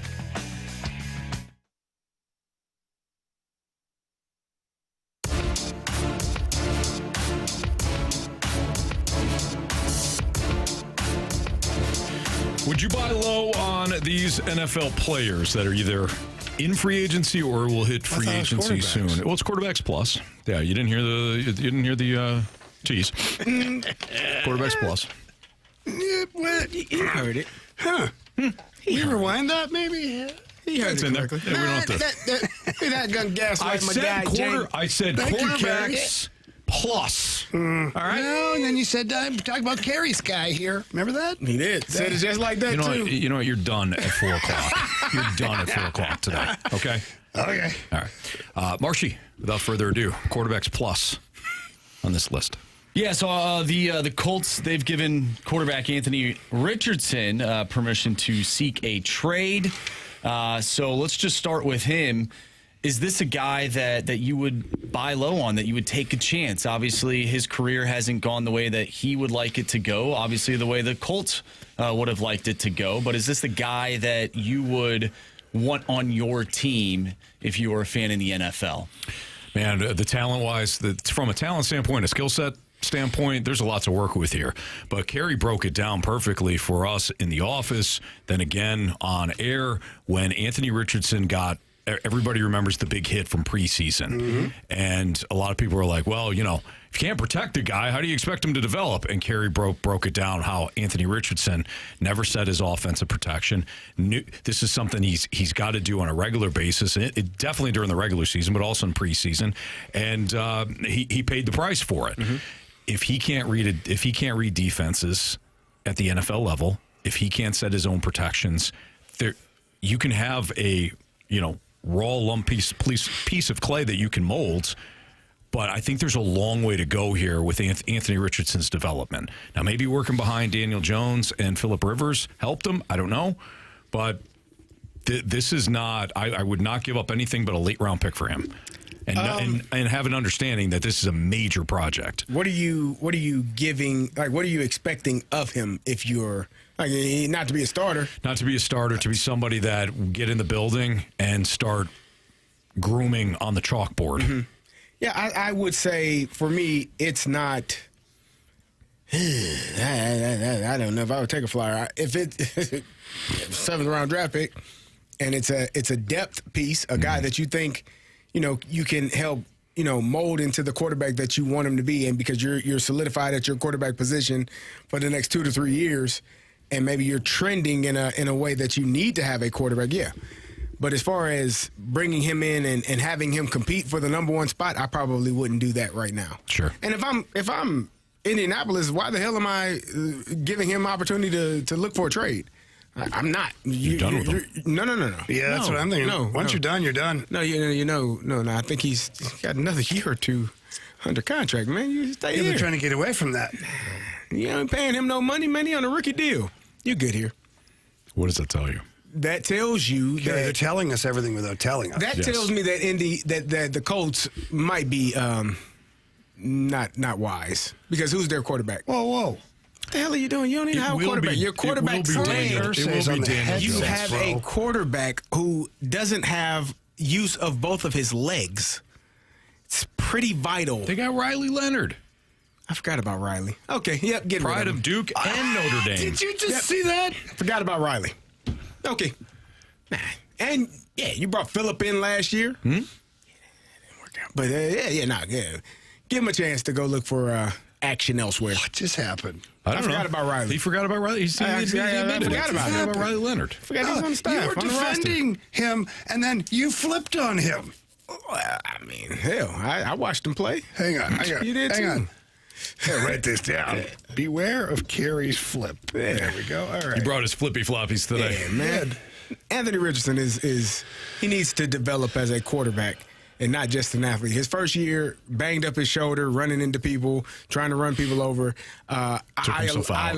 Took himself out, which was probably the most detrimental thing that he's done for his career up until this point, other than popping a band and breaking his orbital eye bone, eye socket, whatever he broke in his face. Yeah. So he's had some rough incidents that have happened. Some he caused on himself. But for me, it's probably an opportunity for him to go somewhere and get some mentorship from a quarterback coach or a veteran quarterback that can kind of help him in the right direction. Yeah. Agreed. All right, let's move on to a quarterback that we have not mentioned so far this offseason, but this article that I found from Aaron Schatz lines up a New Orleans Saints quarterback to potentially be a buy low candidate. Taysom Hill? Nope, not Taysom Hill. Spencer Rattler. And he writes, with a number of teams looking to make a change at quarterback, ESPN's Ben Solak has suggested Rattler as an option for a starting job somewhere next season. Rattler had a 50.1 QBR in 8 starts in 2025.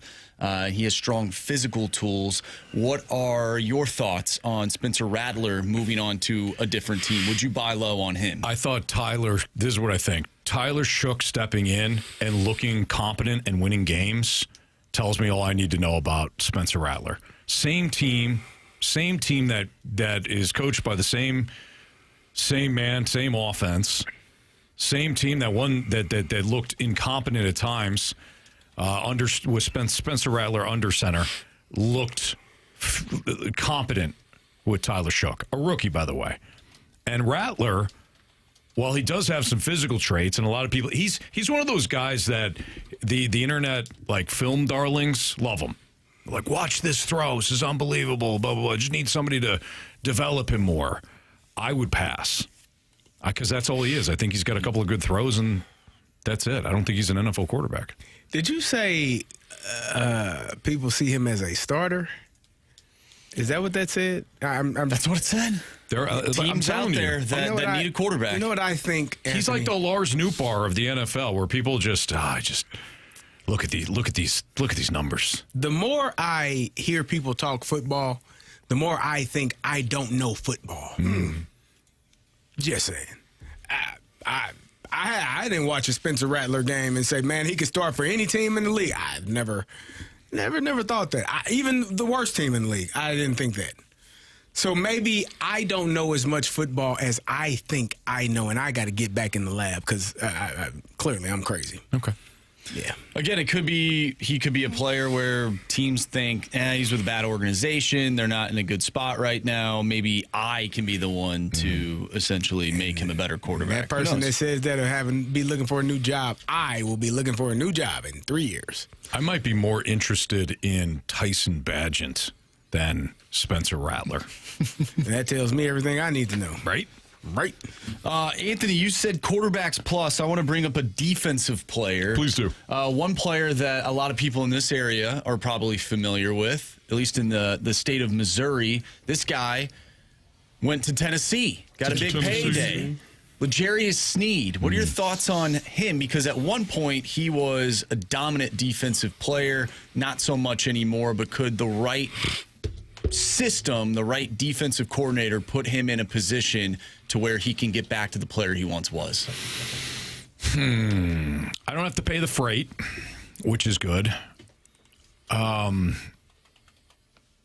man, okay, so I would, because you're saying he's coming off the quad injury. He was impacted because of the injury. This was a player, like you said, just 2 years removed from being a very good corner. I might take a flyer on him for like a 7th round pick. No, you out? Yeah, L'Jarius Sneed. He's done? He had some off the field issues. Oh, did he? Yeah, I did not. Yeah, he got indicted for a misdemeanor, and then he had a shooting incident shots were fired from his car, allegedly. Oh, then some no, other things going on, man. I was not aware. Yeah. A failure. It was a failure to report a felony. I mean, maybe that ain't bad, but the other incident was couldn't find. And his he got a trial scheduled for June 16th. Well, this information could have been much more useful to me 30 to 35 seconds ago. See, this is the thing. I don't think the person that wrote that had that information either. So you're cool, man. No, he did. No. Oh, they wrote it in there? Yes, the NFL. Yeah. Okay. Yeah, well, no. Who the hell? What? I would like to pass. Okay. Thank you. Okay, I'm going to bring up another player. This player's a wide receiver. It's probably been a minute since you've seen him play football. He is with the San Francisco 49ers. I'm going to keep talking. Brandon Ayuk. Cooper Kupp. I want nothing to do with Brandon Ayuk. Nothing. That guy didn't want to play. He got a contract. He held out, got a contract, and then didn't want to play again. See ya. I would dig more into what actually took place in San Francisco with Brandon Ayuk. There was some contention with, the whole getting the contract to even get to that point. I remember he was, the opt-in instead of opt-out. What do they call it? Whatever they call that. Hold in. Yeah, instead of holding out. Where you go to camp but you don't participate. Yeah. Big difference. I don't know. Yeah. I don't know how healthy he was this season. Like, he tore his knee up pretty bad the year before. So I don't know how healthy he was this year. He got his contract, which he deserved. He earned it. But I don't know how healthy he would have been this year to be able to actually help that team. That team was the walking wounded to begin with anyway. So I don't know how much he was going to help them. And I don't know how healthy he was. So for me, a year removed from, getting your knee repaired and getting fixed up, I would actually take a look at, I'd probably fifth round pick if I need to, because what he does on the field, and I've never heard any bad talk about him. Only the worst thing that you've heard about Brandon Ayuk is he held in for a bigger contract. Well, if that's all you got on me and that's the only thing that pissed you off. Kerry, he quit returning phone calls to his head coach. Oh, you don't know what the head coach said to him. It don't matter. The head coach. You shot a puck at your head coach. Yeah, I did. See, you don't know. Yeah. If he were to say, well, Jamie, you shot a puck at yours, and you would say, well, you don't know what that man said to me. Yeah, but if he called me, I'd take the call. He wasn't going to call you after you shot a puck. I know, at him, but you're brother. missing the point. Why would you take the call? Kyle Shanahan on TV, in an interview, said, he ceased to communicate with me. I called him. He ceased to communicate. Well, I don't know. It's only two people that actually know. Those two. I sit next to two gentlemen, one in which that died on the ice, or sorry, not died on the ice, but was severely injured on the ice and still wanted to go back after he was pronounced dead. I also sit next to somebody that tried to pull out an IV so he can get back into a game in which Illinois was losing on the road. And I didn't have full use of my knee at that time. Yeah. You're not wrong about that either. So I'm not going to sit here and defend Brandon Ayuk, watching his team constantly suffer injuries and go, you know what, nah, I'm cool. Nah, I'm good. So, not competitive. I don't know that Kerry, to be you true. can take him on Dude your don't team. want to win. I don't know that to be true. I don't. He tore his knee. What was it, week 7 or 8? But you don't know it not to be true. But I can't make the assumption that the man doesn't want to play. But when everybody tells you around him that something's up with him, Kerry, hang on. Let's say Brandon Ayuk is a high school kid, and you're recruiting for ILL, okay? And you're doing your background check, and you find out the kid, people are like, yeah, he doesn't really want to play. We're not sure. We can't find him. Can't listen. You're calling that kid? Nah. Hey, kid, here's your free ride. Come play for Coach Carey. Not if he's Come play for Coach Carey. But you don't know. But I would also talk to him. But you don't know. That's why I would talk to him. Same thing, though. It's literally the same thing. But it is. I don't know either way, so I can't say, no, I'm not going to. But how are you going to talk to him if you don't answer your call? If he don't answer my call, then he definitely don't want to play. That's on his ass. Just saying, man. But if I call him and he answers and we talk, and I can figure out, well, what's going on? What could he possibly say to you that would change your mind? I love football, Coach. And you do believe him? at face value? I just had to talk to him, man. I had to look in his soul, look in his eyes. Windows to the soul. They tell you everything, Anthony. That's why we don't look in yours. Mm-hmm. You know? Yeah. You got some stuff. That's why some there. people wear sunglasses indoors. Mm-hmm. He got some stuff over there. That's why you don't look He in got his eyes. stuff all right. Yeah. No, I can't refute that. It's Fastlane on 101 ESPN. How much pressure is Doug Armstrong under to get this thing right? Hang on. You're right. Didn't Ayuk's teammate get shot and come back? Thank you, Ricky Pearsall. Shot in preseason or training camp, Marsh. And Ricky Pearsall came back. Got hurt, tried to come back again. Got hurt, tried to come back again. Brandon Ayuk's like, no thanks, I'm good. Him and Devondre Campbell, the linebacker that said, I'm not going back in the game, they should hang out. They probably do. Campbell probably gave him that advice. Terrible advice. Yeah. Yeah. No, thank you. Sorry, Anthony. No, you're great. Text line. Absolutely. Yeah, you're right. How much pressure is Doug Armstrong under to get this thing right? We'll answer that. Plus, play Light the Lamp next on 101 ESPN.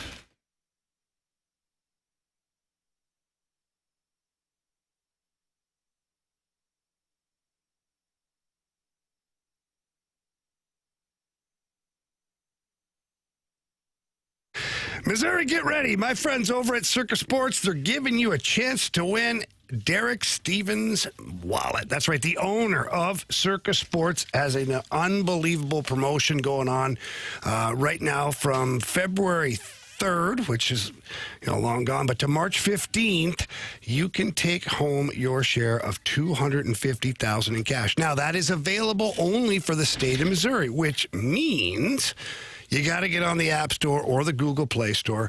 Download the Circus Sports app. It's the white logo. Click on that, and away you go. And the way this contest works, you simply wager $100. That's the minimum bet. $100, and you earn a share. You wager $1,000, you get 2 shares, and you go up to $5,000, you get 3 shares.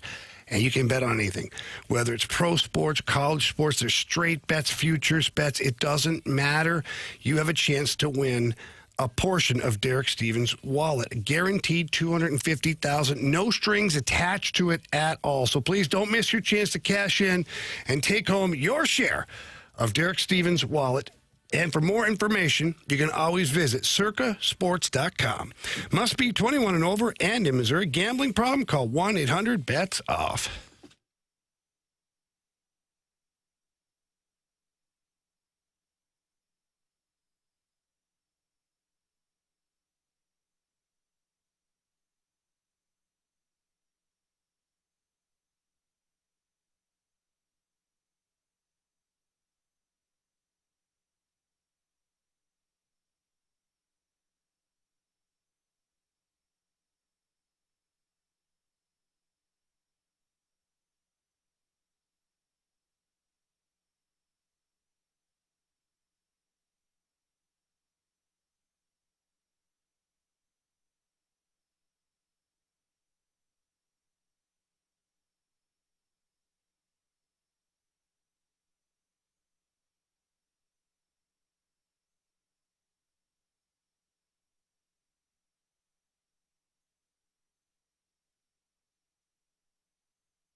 It's a Fast Lane on 101 ESPN. Ben, who we couldn't catch up with yesterday, who's in the third round of the Gauntlet, will return in 5 minutes to take on either Andrew Marsh or myself for the third round of the Gauntlet. But this is Jamie's last segment. He's going to do some TV tonight. So, Jamie. Yeah. Carey posed this question. How much pressure is Doug Armstrong under to get this thing right before he hands over the reins to Alexander Steen? Well, I don't know if there's a lot of pressure like from the outside as far as like other media outlets and around the NHL. But I think Doug Armstrong is going to put a tremendous amount of pressure on himself. I mean, what's the most famous thing? One of the famous things he says, I want to leave the team in a better place than I got it. Oh, yeah, that one. Yeah. I thought you were referencing the... No, the knife in the eye and all that. No, he's got lots of great lines. He certainly does. But when it comes to leaving the team, he's always said, I want to leave the team in a better place than what I found it. Mm-hmm. And if it ends like this, I don't know if that can be true. Now, hang on. If it ends like this and you get yourself a top 2 or top 3 pick, plus you have all these young players, you've moved on from maybe some contracts that are unfavorable. Alex Steen has more cap space. You've given him a really great running head start. Then I think you could argue that maybe he didn't leave it in a better place, but he left it in a spot where things are going to get better quickly. Mm-hmm. And I think that that's kind of the pressure that he's under, because if he can't move out from some of the no trade clause contracts, of course this is assuming he wants to. I don't know what his plan is, but let's say he can't. Let's say he can't find a right price for a Justin Falk, per se. Let's say Braden Shen doesn't get moved. Jordan Binnington, and you're basically starting next season with the exact same roster. I don't know if you've done that. Yeah. So, yeah, I think there's a certain amount of pressure on Army internally, and I don't mean from other front office members. I mean from himself. He holds himself to a high standard, and I think he's going to want to get this right. But I definitely think this could be one of the most difficult trade deadlines for Doug Armstrong, just because of the push and pull of this lineup, where you see the bright futures of some players, but then you're seeing maybe some ugly characteristics repeating themselves. You're seeing top-end play, but then you're seeing the inconsistencies. It's very difficult to get a grasp on what you have on your roster when players show you tremendous upside, but then show you they can't do it all the time. Mm-hmm. So what version of the player do you really have? For me, I always err on the side of you have the version of the player that's showing himself at the lowest more often. Sure. So if you're front office, you go through the game tapes over the last however many games, last year, and you're looking for percentage of games that are above and beyond what we call it your standards are. And if the percentage is above that line, then that player that's what he is. But if that player is below that, but has spikes, quick spikes of great play, and then drops, odds are that if he's below that threshold, that's who he is. Sure. So you got to do a deep dive. Makes sense. For me, I was thinking that the pressure is on himself. It's as you said, to leave the organization in a better place than he found it. That's generally what everyone wants to do. And I thought about the 2023 deadline. I thought that was much easier than this. You had expiring contracts.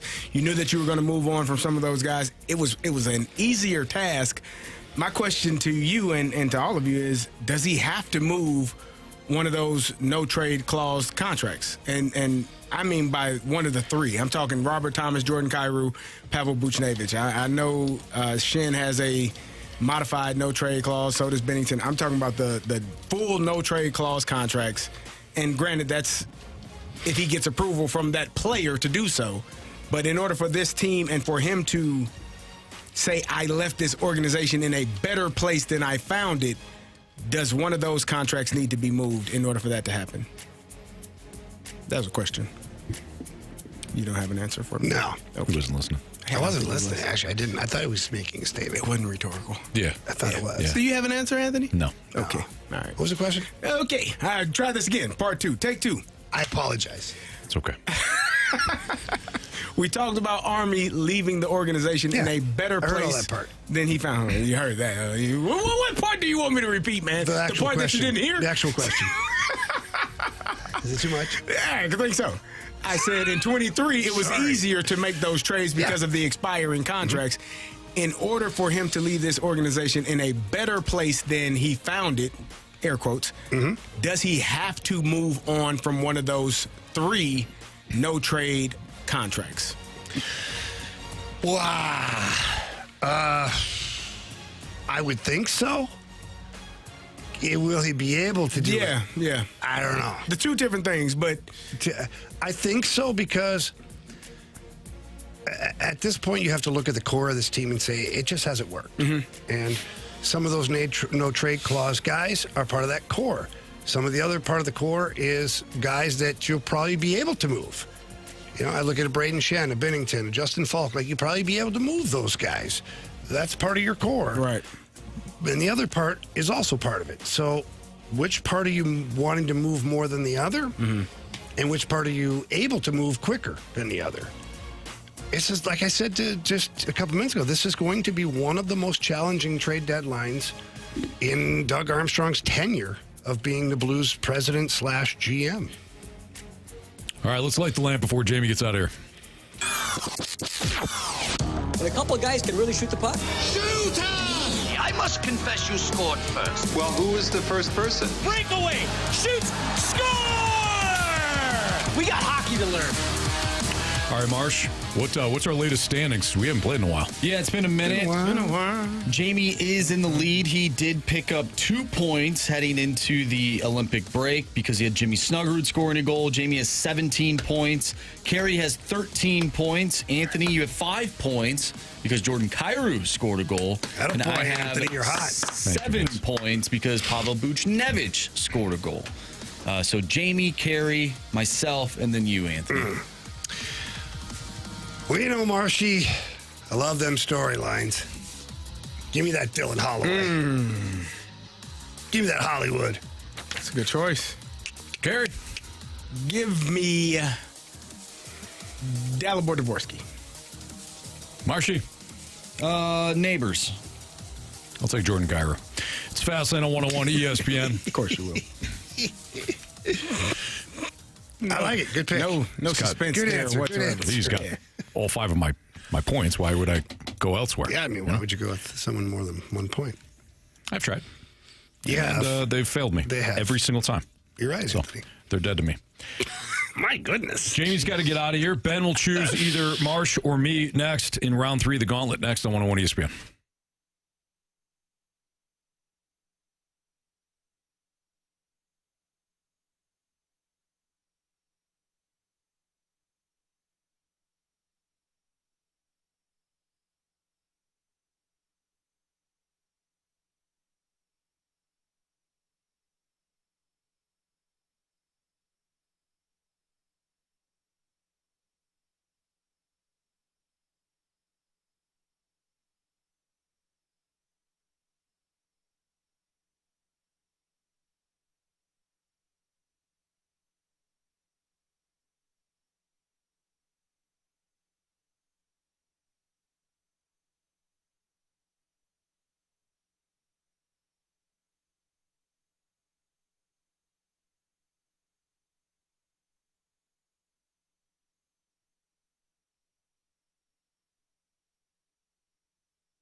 Jamie, we were scheduled to talk to Stewie today, but one thing that I love that he does is he puts his clients first, always. And he's always helping them save money. Whether you're looking to purchase a home, and the bagel loan, for example, is one of the programs that might fit you if you're purchasing, if you're borrowing $250,000 or more, qualify for the bagel loan. No closing costs, no lender fees, and they're not baked in. By the way, that's not like Stewie adds it someplace else. They're no, not that's hidden just somewhere. No, that's just savings for you. Or maybe you're a veteran and you want to know what you qualify for VA loans and things like that. Stewie's got programs for everybody. He does, and if he doesn't have a program tailor-made for you. For some reason, he'll build one. I've seen him build a specific program. Now, he won't call it a program, but it's unique to you, and he's always looking for ways to help you. If it's getting the ball across the line as far as purchasing a home, he's there to help. If it's refinancing, sometimes when you're self-employed, there's certain hoops you have to jump through and things that you can't get, and you can't get the right paperwork. Stewie's there to help you, and he finds a way to get the paperwork, and he finds a way to maneuver around things because he wants to keep the customers happy. And, Anthony, it's really easy. You just have to call him or text him. He gives out his personal cell phone number. That number is 314-324-4440. That's right, 314-324-4440. Yeah, call him, text him. If you can't remember anything that we said, which is fine because you're driving around thinking about other things, what can you do? Google the bagel loan. NMLS number 226715.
Warriors, 4 categories, 1 challenger. Can you survive the gauntlet? Brought to you by Blue Note Roofing. Roofing, siding, and gutters. Visit BlueNoteRoofingSTL.com for a free inspection. 4:07, your time check is brought to you by Clarkson Jewelers, an officially licensed Rolex jeweler. Well, round 3 now. Ben joins us. What's up, Ben? Not much, guys. How's it going? Well, we were a little nervous when we couldn't get a hold of you yesterday, but we're glad everything is good. And now I fear you've been studying everything in baseball, hockey, football, and everything in random for over the last, 9 centuries or so. Right. I have been known to have a bit of a big brain, so but you guys are the experts, so I'm just happy to be here. Well, I don't like that at all. I don't like what he's doing, Carey. Man, that was nice. I don't like what really he's doing. Nice. We're experts experts I do in know nothing. a lot, but you guys are the experts. It's kind of downplaying. Put it back on us. Hey, downplaying his intelligence. Oh, Ben, you're smart. Yeah, he's really smart. Yeah. All right, Ben. Round 3. Would you like to take on Marsh or me? I'm going to take on Marshy. All right. Oh, okay. Here we go. Let's go. Now I'm intrigued. You know what's on the line, right, Marsh? Or right, Ben? Absolutely. See, with Marsh, he only beats nice guys in the Gauntlet. So if you win, you set up a championship opportunity for yourself in the Gauntlet. But you're also probably a scumbag. You know what I mean? Okay. Well,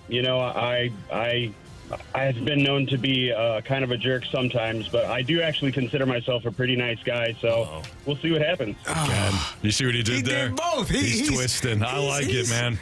I need to. Ben's got some psychology. Like, he knows. Yeah, he knows. He understands. I see it working. I see the wheels spinning. Yeah, okay, Ben, I see you. You a psychology major, Ben? Oh, no, I sell roofs, brother. Okay. He deals with people, Anthony. He does. He knows how to talk to him, no doubt. Talk to him. There you go. All right, go ahead and tell Marsh to spin the wheel, then we'll kick him out of here. All right, Marshy, spin that wheel. All right. Marsh is heading to the Cone of Silence. Kerry, you got the launch codes, right? I Over do. there? Okay. So we're going to wait until Marsh completely exits the room and gets into the cone of silence before we get it on. Now, Ben, remind me, what's it? Now, it's already done spinning. What's the category you typically like? Oh, I am a hockey guy, sir. So hockey is a good one for me. I would say I'm probably weakest on football, though. Well, wow. it almost, I mean, like, almost made it to hockey. It didn't land on football, but it did land on random. Oh, no. Oh, yes, it is. Okay. Oh, Marshy's good at random, so I'm a little bit nervous. Well, let's find out what we got today.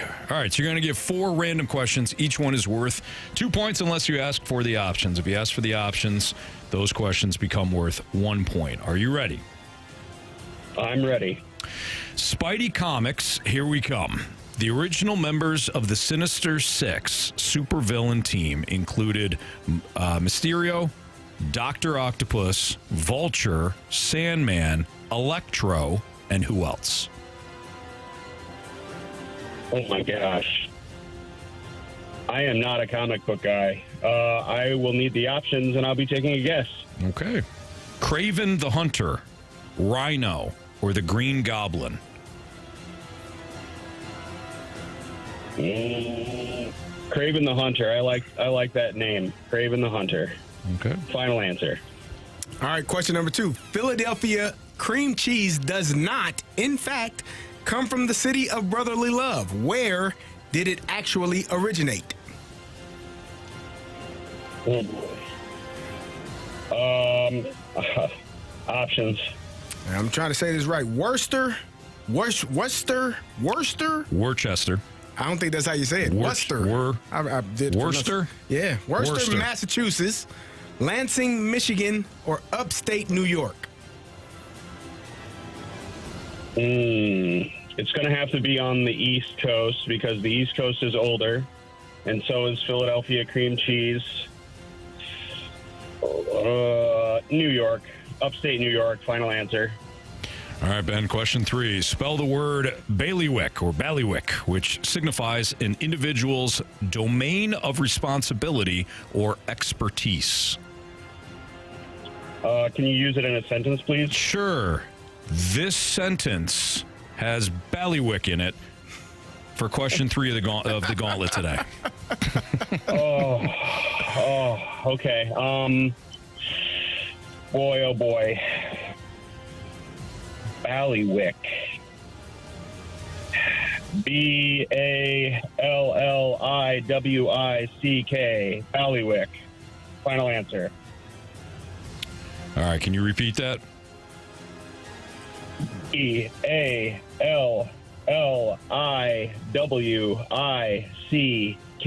Ballywick. Okay. Thank you, sir. You got that one. Sure. All right. Question number 4.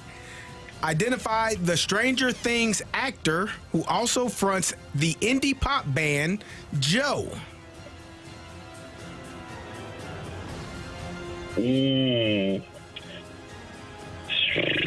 Oh, gosh. My daughter would know this. Options. Is it Joe Keery, Noah Schnapp, or Finn Wolfhard? It's got to be Joe Keery, right? Final answer, yeah. All right, let's get Marsh back from the cone of silence now. I don't know if you can see me, CD. Yeah, maybe you can. All right, how you feeling, Ben? Not great. Okay. This one was challenging. All right, Marsh is back from the cone of silence. Humdinger. It certainly was. Marsh, how's the cone of silence? No, I was very silent. Okay. Marsh, your category today is random. Oh, jeez. Okay. Hey, Marsh. Yeah. Pack a lunch. Okay. All right. All right, here we go. You ready? Yep. Spidey Comics, here we come. The original members of the Sinister Six supervillain team included Mysterio, Dr. Octopus, Vulture, Sandman, Electro, and who else? Ooh, the original Sinister Six. Jeez.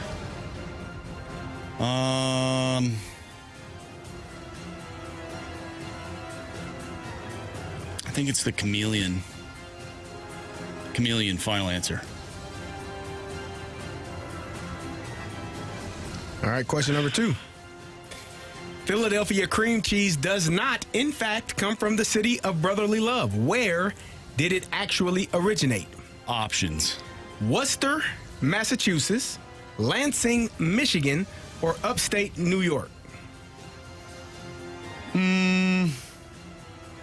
Go with Worcester, Massachusetts. Final answer. All right, Marsh. Question 3. Spell the word bailiwick or bailiwick, which signifies an individual's domain of responsibility or expertise. What? What is this, a spelling bee? Sir, I only asked the questions. What is it again? Yeah, I always thought it was pronounced ballywick. That's what you said it as. I said ballywick or bailiwick, which is, I said it both times to Ben as well. So Bailiwick? Yeah. Or bellywick? Ballywick, bailiwick. Oh, I mean, that's 2 separate sayings. That could change the complete, the word. Options. BAILEYWICK, BAILIWICK, or BAYLEWICK. I'll go with the third one. Okay. Final answer. All right. Final question. Identify the Stranger Things actor who also fronts the indie pop band Joe. Joe Carey. Final answer. Okay. Why don't we get the spelling one out of the way first, shall we? Please. Ben versus Andrew Marsh, round 3. A win will send Ben to the final tomorrow. Spell the word ballywick or bailiwick, which signifies an individual's domain of responsibility or expertise. I'm just going to say it this way. You guys both got it wrong. It was BAILIWICK. Ben, a little closer. Nah.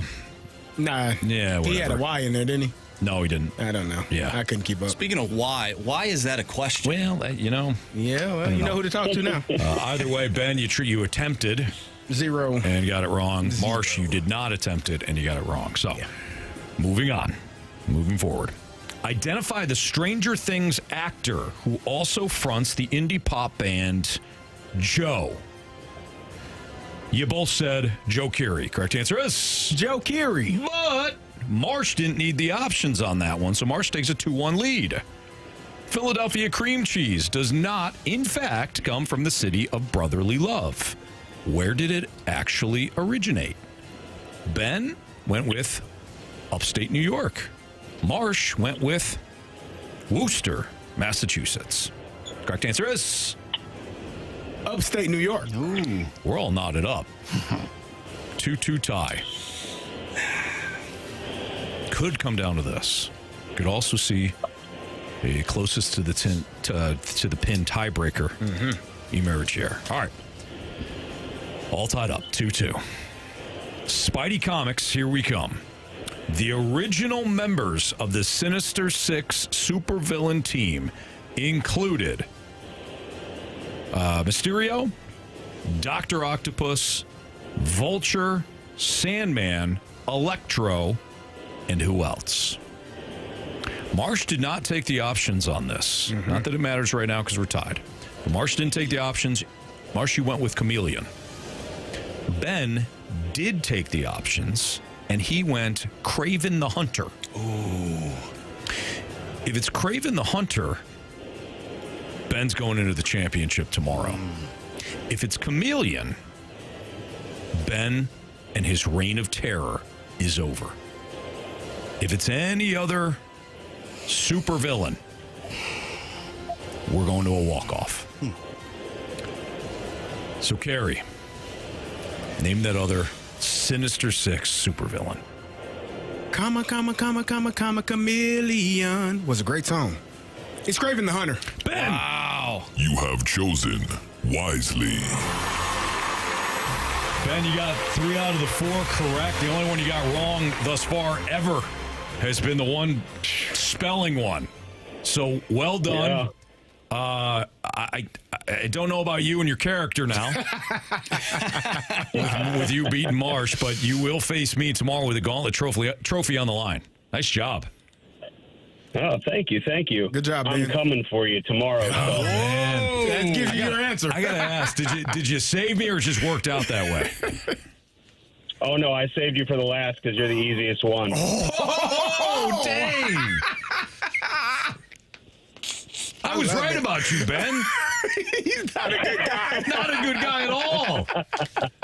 I like it. Watch it be football and I get 0 right. No, you never know. You never know. I love it. All right, Ben. Sleep well, my man. Good job, Ben. All right, you do the same. Thanks, guys. Good job, man. Talk to you tomorrow. All right, sounds good. We sure he's not a part of the Sinister Six? Man. I'm convinced he is now. My heart hurts because I love superheroes and stuff like that. So the fact that I got that wrong really ticks me off. But good job to Ben. I didn't even.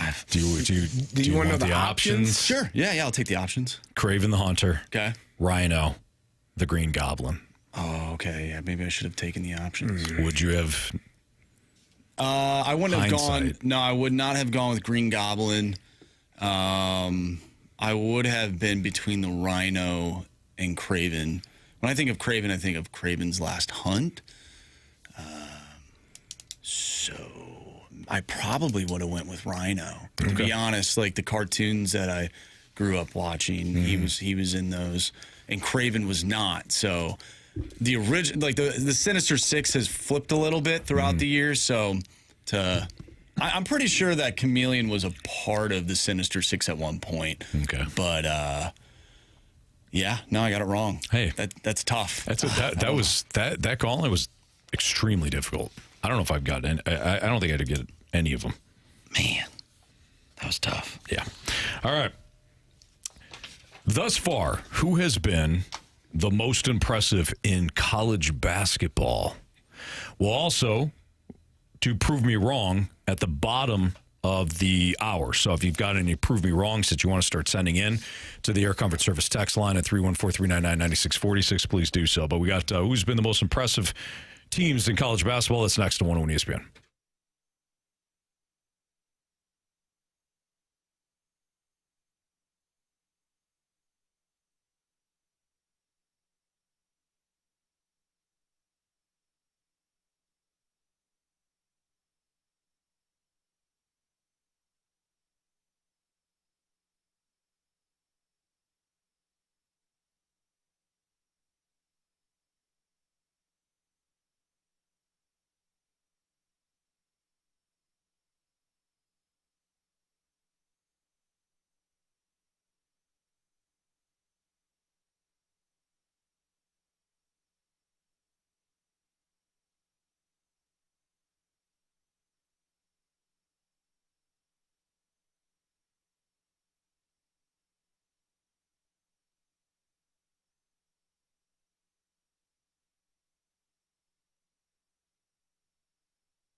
10 on 101 ESPN. Andrew Marsh, Kerry Davis, Anthony Stalter, Jamie Rivers is headed down to the Enterprise Center right now, where he is going to be on TV for tonight's Blues game.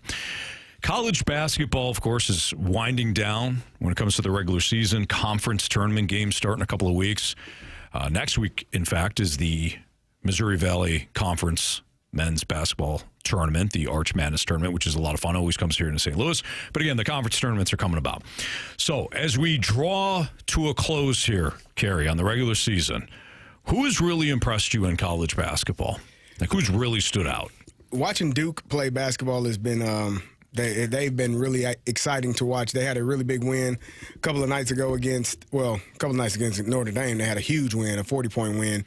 But on Saturday, they had a win against number one Michigan, which you're starting to see. I think you're starting to see some things shape out in terms of, where each program is. They had a tough loss earlier this year at North Carolina, but looking at this Duke team, they've only lost twice this year. Mm-hmm. And so you see the loss against North Carolina, you're like, it's a rivalry game, but who are they really? Right. And then they went and had a really good win against Michigan. And again, I said they beat the hell out of Notre Dame. I don't know what Notre Dame has in terms of tournament opportunities, which I don't think they're very high, but they did beat the hell out of them. And I'm also looking at you've seen Arizona play really well. Michigan is also a really good team. They've played well. Houston has had a couple of losses here. I think they've lost, 3 in a row now? They've lost 3 in a row. They lost to Kansas in the most recent game. They lost to Iowa State, and they lost to maybe Arizona. I think it was, yes. And so yes, three quality losses. Teams, yeah, all top 10 teams. But I'm looking at it. I'm trying to figure. UConn yesterday was a hell of a win, and that's a team they lost to St. John's. We were looking at it. They lost to St. John's earlier this year. St. John's was on a 13 game winning streak, and then they didn't score a point pretty much in the second half. That's how dominant UConn's defense was. They scored 14 points. Kerry, they scored 14 points in the second half yesterday. They had a really UConn. Good, and went 17 minutes plus without scoring a field goal. Good God, so man. That kind of gives you an indication of what UConn's defense was yesterday, and they only have 3 losses. So for me, as I'm looking at some of these teams and who is what's what, the teams that have a couple of losses on their resume have come from top 25 losses. It's not like they're losing the teams that have struggled. Mm-hmm. And now you're starting to see those teams kind of round into shape and figure out who they are. Yeah. It's been a really good season for college basketball thus far. And KU, which is a team that when their best player, probably the projected number 1 overall pick, when he's healthy, they can be a really good team. But they lost to Cincinnati a couple of weeks this past weekend. And you're like, well, what the hell was that? Like, it's up and down, but I think the cream of the crop is starting to rise, and I think you're seeing those top 4 to 5 teams starting to separate themselves and distance themselves from the rest of the pack. A lot of these teams are impressive, and it's going to make for a great NCAA tournament. I misspoke on the Kansas thing or the top 10 teams. Kansas was 14th when Houston lost to them. Otherwise, it was Iowa State, who was 6th, Arizona, who was 4th, and then Kansas, who was 14th. That's Houston's last 3 games. But we know what Houston brings to the table. Not to sell their offense short, but their defense is excellent. Yeah, Boozer and Duke. That's the most complete team in the nation outside of maybe Michigan. And, of course, like you said, we saw the head-to-head on Saturday when Duke took them down. So Duke deservedly is the number 1 team in the nation, followed by Michigan and then Arizona. To me, those are the most complete teams in the nation. The other team that I find very impressive is the defending champs. Florida, when they're on, they rip through you. Mm-hmm. Most of their games have been blowouts. Defensively, they can hang with any team in the nation, and their offense is, I would only put their offense behind a handful of teams, Duke, Michigan, Arizona, the 3 that I mentioned before. Otherwise, I think Florida will have every opportunity to make another deep run in the NCAA tournament and defend their title. And they're probably a team that's kind of laying in the weeds. Like they've lost 6 games, but you're looking at them because Duke has been so dominant, because Michigan has been so dominant. Arizona has played extremely well.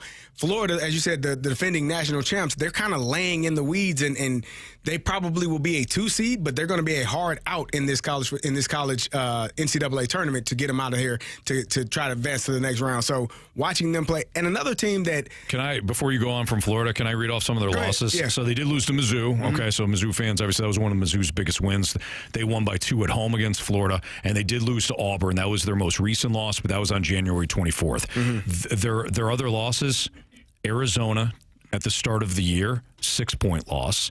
TCU, which that's not a great loss, but Duke, they lost by 1. And they lost to UConn by 4. Mm-hmm. Those are Florida's losses.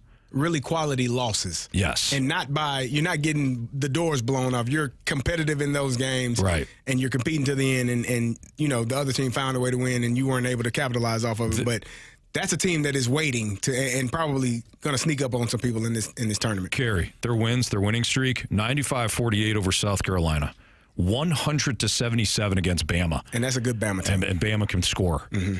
86-67 against A&M, 86-66 against Georgia, 92-83 against UK, Kentucky.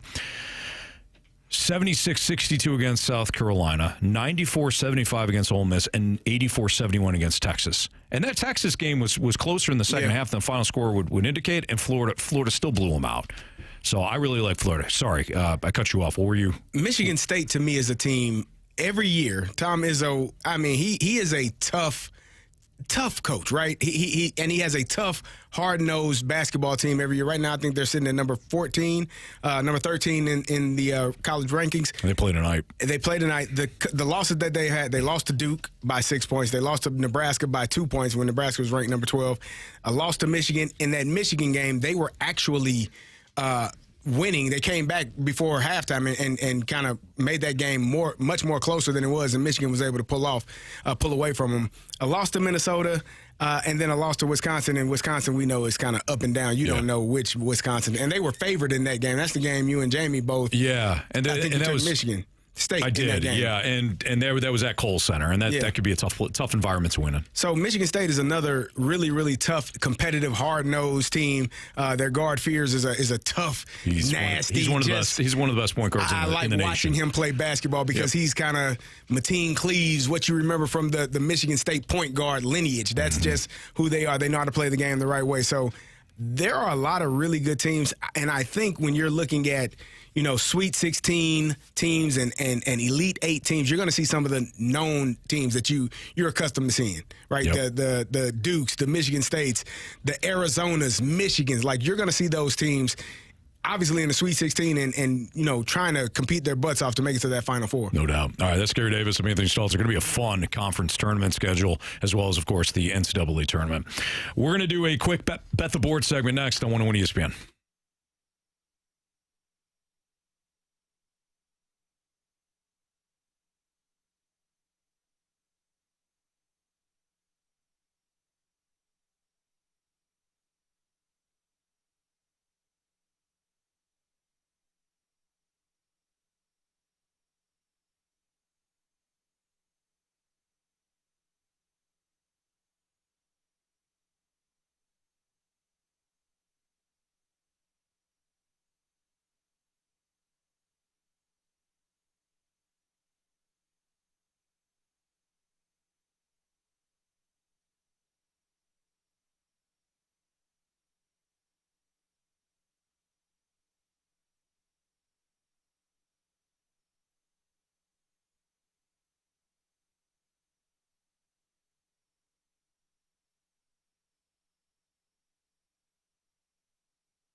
101 ESPN Sports Center.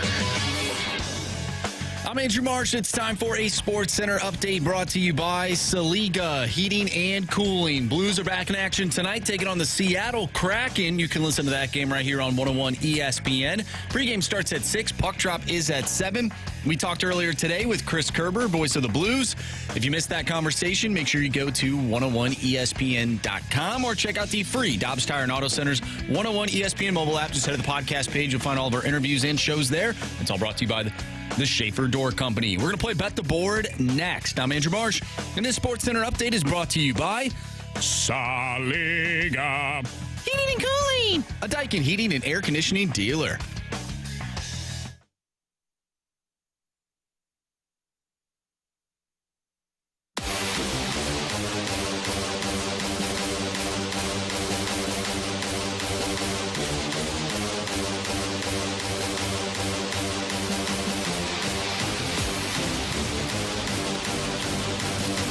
All right, time for our daily, at least in the month of February, our daily opportunity to get our butts kicked by Carey Davis in Bet the Board. Marsh, what are our latest standings? Yep, Carey is in the lead, and I believe he was the only one yesterday that picked up a point.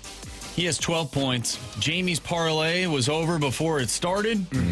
My guy didn't even play. I had Nathan McKinnon. Apparently, he decided not to play like 30 minutes before the game started.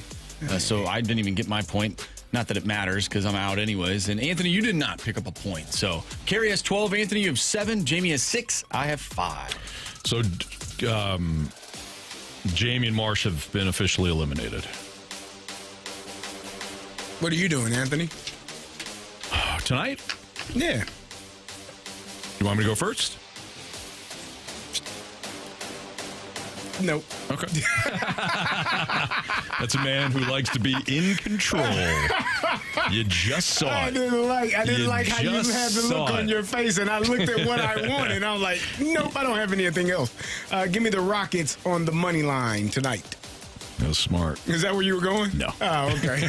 No. I didn't even look at NBA. Give me, Marsh, when you're ready. Give me Purdue minus 5.5 on the alt line. Purdue minus 5.5 on the alt line against Michigan State. Jamie is going to take Michigan State outright at plus 250. Not a bad pick. It's not a bad pick. I just talked about Michigan State. Mm-hmm. You know what I mean? I know. I hear you. Guys, I'm going to go with the Blues tonight, minus 142 on the money line. All right, Marshall. There you go. Feeling them Blues as they get back in action tonight against the Seattle Kraken. Pre-game, 6 o'clock right here on 101 ESPN. Puck will drop at 7 o'clock on the Blues Radio Network. Again, you listen to all the coverage right here on 101 ESPN. All right, we promise to keep this one short. That way we can get to Prove Me Wrong coming up. So if you have a Prove Me Wrong statement, some statement that you want to send in to the Air Comfort Service text line at 314-399-9646 for Carey and I to have to prove wrong in the eyes of Judge Andrew Marsh. You want to text in your question of why I was wrong the other day?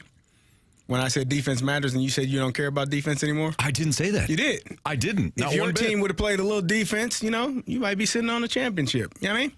Not your team specifically, but your favorite team. They had 3 points, Anthony. You got to play a little defense. Who? You know who. Central Michigan? Mm-mm.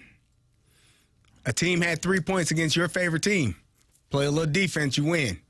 You know what I mean? Prove me wrong next on 101 ESPN.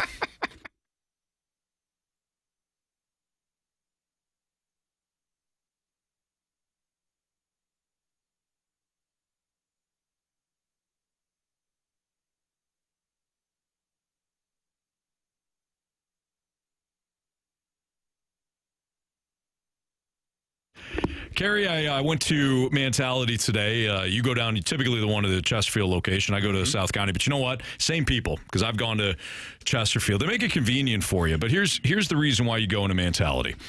If you're the person that right now does not feel like you're giving it your all, there may be a reason for that. Low testosterone impacts all of us guys, whether you're in your 30s, your 40s, your 50s, your 60s, low testosterone can impact things like, first of all, how you feel.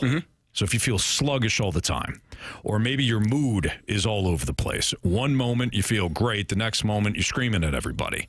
It also impacts your energy levels. If you're constantly reaching for another cup of coffee or another energy drink, why don't you do something that will actually make a difference? Go down and see the great team at Mentality. They'll up your free testosterone range if you are low on testosterone, because it'll draw your blood first, make sure nothing else is going on. But Carey, I know I feel great, and for you, it's been a couple of weeks now, and I know you're feeling good on their program too. Definitely, and the best part about Mentality, you said both locations, same people, South County, Chesterfield. They start by listening, right? They run real labs. They give you real answers in real English, so you can understand exactly what your body needs to be the best version of you. They can get you on the hormone therapy, or they can get you on the peptides, the FDA-approved peptides, and they can get you back to feeling like the man that you used to feel like. And that's the best part about it. I feel much better. You feel much better. We want you all to feel much better. Go down to Mentality and ask them how they can get you started.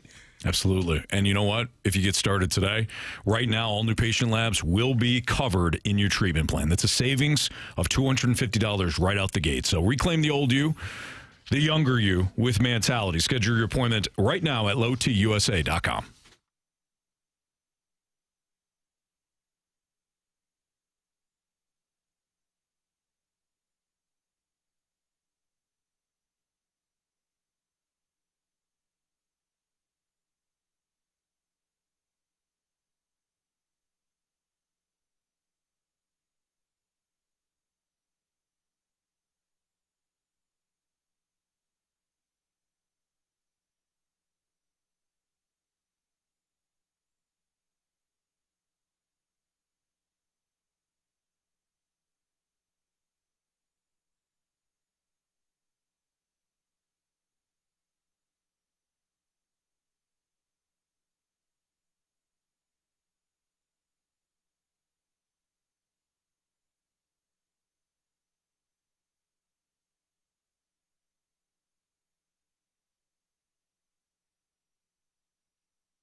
Prove me wrong, kids.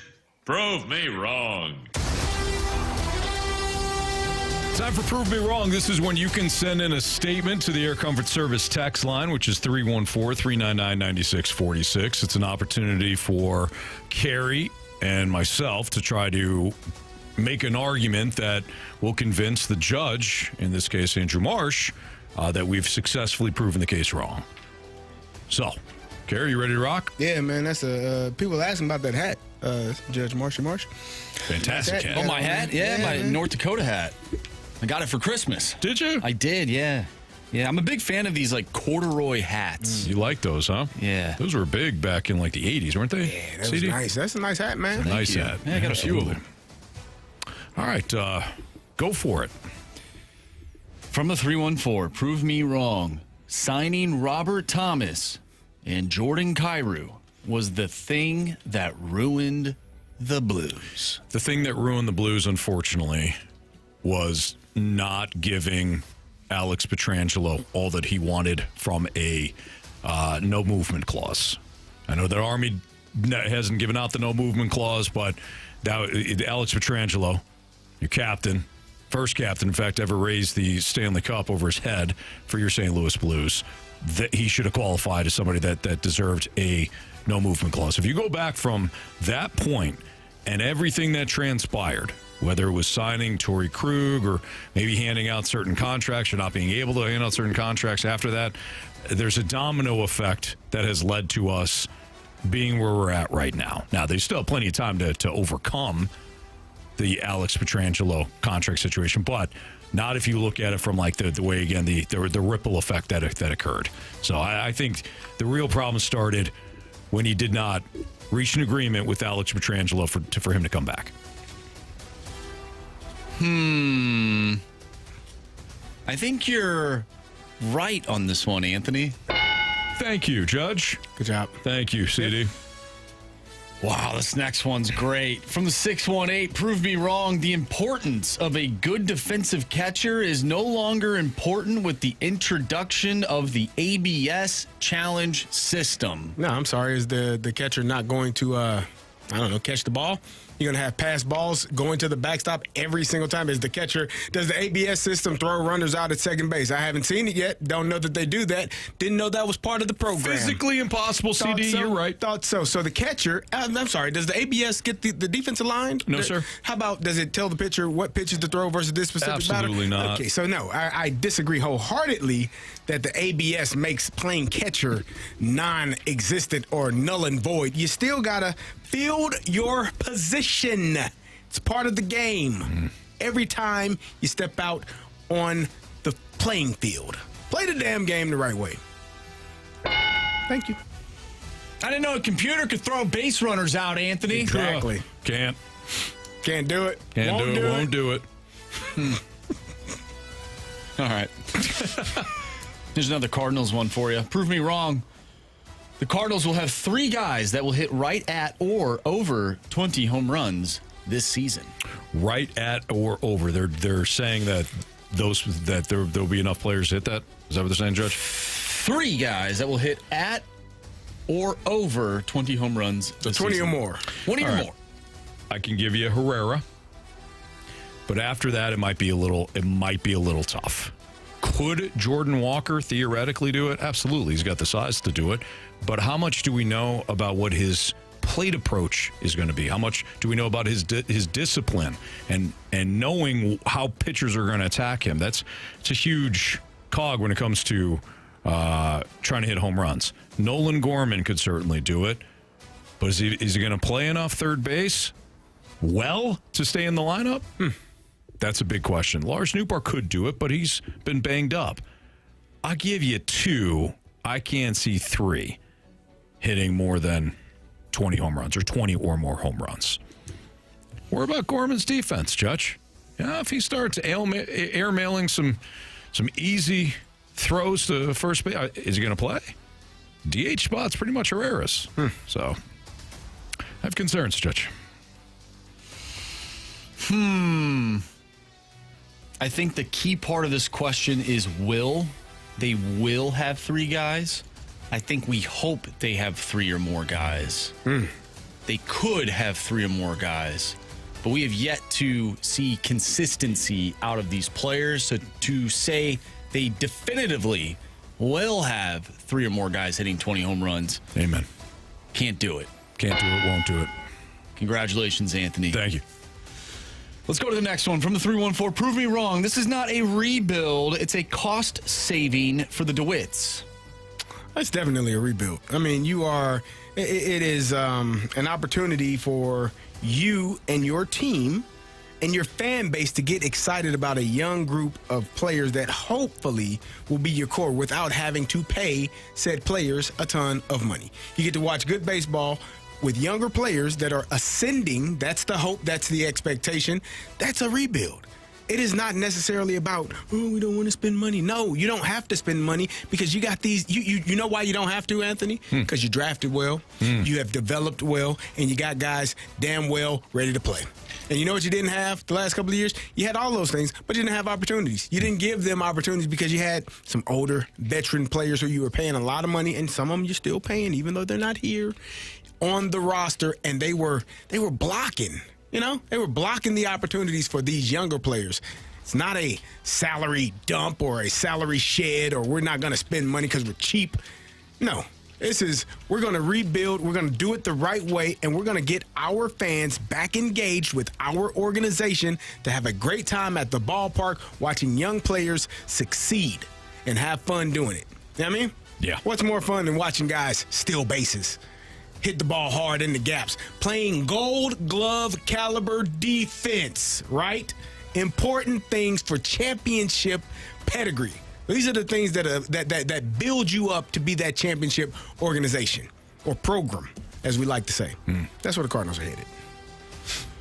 I agree, CD. We do have an issue, though. No. What's the problem? I took it in my own hands to give Anthony the ding on that previous prove me wrong statement.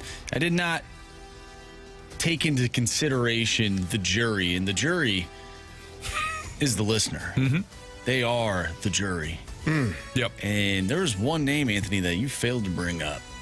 So let's talk about it. I'm not here to... You okay? Yeah, a little... Uh-oh. I lost. What'd you break now? No, it's fine. It's just I just dropped the keyboard. Oh, how'd you? He's getting a little nervous. I was grabbing. He's getting a little nervous. What I'm about to say. The keyboard. Go ahead. You failed to mention Alec Burleson. Okay. Is your keyboard not attached to anything? No. Well, why is mine? Well, because the cord can't reach all the way. The computers are all over by you. Wait, what? So the CPUs are all the way over there. Yours is like Bluetooth or Wi-Fi or what you got? Yeah. One of them. Okay. Yeah. Cool. How many home runs, Judge, did, and I'll ask the jury, too, how many home runs did Alec Burleson hit last year? We're going to have to wait for the text messages to come in. Okay. Or I can just go straight to it. Anthony hit 18. He hit 18. How many has he hit in any particular season? What's the most? Hit career high is what you're asking? 21 in 2024. Okay. Yeah, so it is possible. It's possible. Who else has over 20 home runs during their Cardinals tenure? I think it might be one other player, maybe. Which... Ivan Herrera had 19 last year. But we said 20 or over. Of course, but he could definitely get there. But we said 20 or over. My question to you, Judge, was how many players have hit 20 or more home runs as a Cardinal? Oh, that's a great question, Carey. I don't have all the data in front of me. I got two. Let's just do this. Let's just do this, Carey. I'm not here to backtrack and say that you're wrong, Anthony. I'm just saying there's more information that has came out. We should consider it. I would like to consider said information, and I have. Last year, does the jury know how many hitters the Cardinals had to hit 20 or more home runs? I'll tell you right now, it's one, and he now plays for the Boston Red Sox. If you go back to 2024, does anybody know? Jury, how many home runs, how many players hit 20 or more home runs? I'll go with 2. That would be 2. Paul Goldschmidt, who plays for the Yankees, Alec Burleson, who we mentioned, and that's it. So it hasn't happened in the last 2 years, and we certainly don't need to go back to 2023. Why are you smiling, Anthony? Well, here's the thing. Technically, you could go back to 2023 because there were 4 guys that time. Okay. Right. None of them which play for the Cardinals. 3 of them don't play for the Cardinals. They're not on the team anymore. Yeah. So, okay. We can do this all day, Your Honor, because we're talking about current roster and who's here and who's not. I mean, even if you want to go back to 2022, they had 3 guys. None of them are here anymore. Judge, I'll tell you what I'll do. I'll tell you what the law firm of Davis and Stalter will do right now. Let me know. We will give the jury Alec Burleson. That's not a problem. Okay. We would also like to throw in one of our favorites, Ivan Herrera. Yeah. Okay. And as I mentioned in my original argument, I'll give you 2. I can't get you 3. Okay. We rest our case. All right, I'll give that to you. The 573 says, but the question wasn't about last year; it was about this year. But all we can do is go off of the projections, history, of course, and what we've seen. I can't. I mean, can I say I've never seen Anthony run a 4.340? Maybe he can. Damn right. But the odds are he ain't never done it, so he probably can't. You know what I mean? Yeah. It's just history would tell you. History would tell me that he can't. Yeah. So. or that he hasn't, and he probably won't. No offense, Anthony. None taken, Kerry. Okay. I think you make a great point. Yeah. Let's do one more. Kerry, it's funny you bring that up. A slight at Anthony, if we're being honest. Of course. The Waterboy says, prove me wrong. Kerry is jealous that Anthony has a Bluetooth keyboard. Is that why you just brought up his 440 time? No, I'm not jealous. I was just asking a question. My guy, Anthony Stalter, that is my guy. And I want him to have, if he got a Bluetooth keyboard, a Wi-Fi, whatever it is, whatever his keyboard does, it really has no impact on my keyboard because, my station is here, his station is there. And that's kind of how it is in life. You can't focus on what's going on in other people's lives. The great poet J. Cole said, love yours. And so when you love yours, you don't worry about what's going on outside of your house. Somebody have a bigger car, better job, better fiance, better wife, whatever the case may be. You love what you have. Well done. And life will continue to go on for you in the best way possible. Amen. Well said. Makes you feel any better. This is the same keyboard I had when I first sat here in 2013. Oh, wow. Yeah. That's a long time ago, man. It's a long time. It's an old keyboard. It is an old keyboard. All right. As we move on to the final hour of the show, we start off with the biggest question of the day. And it's something that Kerry's wanted to talk about nonstop for the last 3 days. That's next on 101 ESPN.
It's time for the Fast Lane's biggest question of the day. Presented by Banner Construction, the experts in James Hardy siding.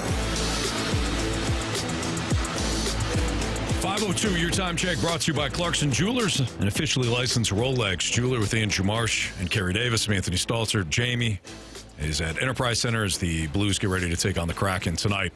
We do have our sports six-packs coming up, part 1 and part 2. So if you are so inclined, you want to send us a question, we'd love it. 314-399-9646 is the Air Comfort Service text line. So again, get your questions in right now for the sports six-pack, part 1 and part 2. And Marsh, as a programming announcement. Oh, yes. A programming announcement. Let us know. Tomorrow is the final Friday of the month, which of course means freedom. am. We got a Freedom Friday. Freedom Friday tomorrow, which means you get to pick out every single one of our topics. We love it. Born out of spite, held together by good old American courage, bravery, and consistency. It is a Freedom Friday. Tomorrow. But right now, we got the biggest question of the day. Yes. So, Marshy, go ahead and pose this question. All right, so if you weren't listening the other day, Carey had a very passionate, what would you call it? Rant. I called it a straw man argument, which is what it was. He was arguing against himself. No. Well, one of our salesmen, Ollie, came in here during the break and said, Carey, thank you for speaking for the people. Anthony, you're so wrong. Defense does matter, this, that, and the other thing. I'm like, what the hell? Anthony. I didn't argue that defense didn't matter. Ollie knows ball. He does know ball. Ollie's a great dude. Yeah, Ollie's a great dude. He gets it. Great dude. One of the biggest Mizzou fans you'll ever meet. Mm-hmm. He loves Mizzou. But he wasn't listening that day. Well, maybe he's listening right now. So for those that missed it, the question was, at the time, is Mason Wynn a top 10 shortstop in Major League Baseball? We had Buster Olney's top 10 list, and he was not on it. He was an honorable mention. So my question for everybody is, are you wanting more from Mason Wynn this season, or are you fine with the player he is right now? If he is not a top 10 shortstop, according to some of the national people, I have him in the top 10. Okay. Are you cool with that, with the player he is right now? Or is there more that you want out of him moving forward? Because I think he's already a great player. But he's a young player. I think his ceiling, he has not reached his ceiling. Not even close. I want first, Anthony. I want more out of him because I think he's capable of more. That's what we tell the kids, right? That is. Hey, it's not. What did Mike T famously say? It's not what you're willing. It's not what you're capable of. It's what you're willing to do. Mm-hmm. In this case, Mason Wynn is both willing to do it and capable of it. He's capable of winning more Gold Gloves. He's capable of being a better hitter than he was at last season because we saw it the year before. He's capable of being a leadoff hitter and a table setter for this Cardinals team, or hell, maybe it's second, like CD mentioned. But the expectations rise because the player and his skill set and his production and limited opportunities tell us they should rise. So I don't think there's anything wrong with saying the Cardinals need more out of Mason Wynn because, again, he's capable of it. I would say that as a player, every year you're stacking chips, right? You want to add to your game. You want to add to what you did the year before. You want to add to your collection. So every year you're trying to get better. Now, in terms of, being a Gold Glove defender, I don't know what more you can add to that except for another Gold Glove. Right? He played outstanding in the field, but clearly people don't care a lot about what you do in the field. It's about what you do at the plate. Yep. So continuing to build on that, hitting. I don't know that he needs to hit for more power in terms of hitting the ball over the fence. I think that gap to gap, hitting the ball hard, using his speed, getting, running, hitting and driving runners in. I think those are the things that you always want to build on. But for me, where he is right now where he was last year in his second full season as a starter, 2 seasons where I think he was finalist in the Gold Glove in 24 and won the Gold Glove in 25. And you continue to build on that. If the fielding can continue to get better, I have no doubt that the hitting will continue to get better. And if he ain't on the top 10 list next year, I don't know what the hell y'all doing, man. Talking to you. I didn't make the list. You wrote it. You read it. I didn't write it. Buster only read it. You read it. Wrote it and read it. I read it. He wrote it. So since you read it out loud, it became mine. You're culpable for what took place. You know what I mean? You read something out loud, that's like an endorsement. You feel me? Like you read something out loud, you're endorsing it, and you were giving your reasoning for why this list ain't that bad. And I said, Anthony, you don't care about defense? You're like, this isn't about defense. This is about offense. I did not say that. You did say that. You said that. You said that by not saying it. You know what I mean?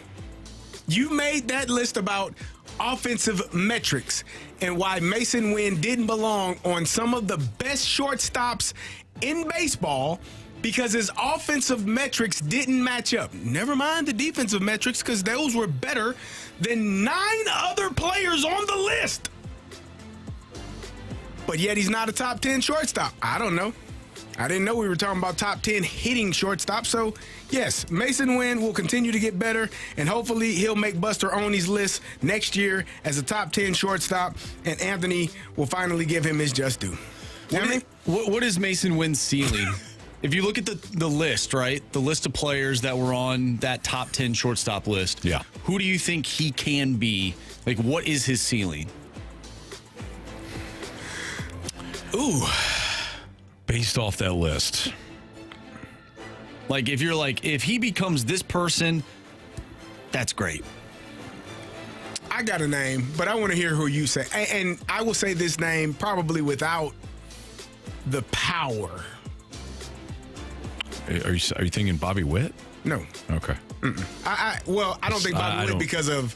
I think we'd all love Bobby Witt. I'm not talking like realistically. Damn. Yeah, well, you don't have to yell at us. Man. Who's your guy? I would say Francisco Lindor. Okay. I mean, if that's his ceiling, my God. Yeah, better defensively. Maybe not the power number, but I think Francisco Lindor, he drives the run, he drives the ball, he hits hard. Lindor steals a lot of bases too. That is one aspect of Wynn's game that it would be great to.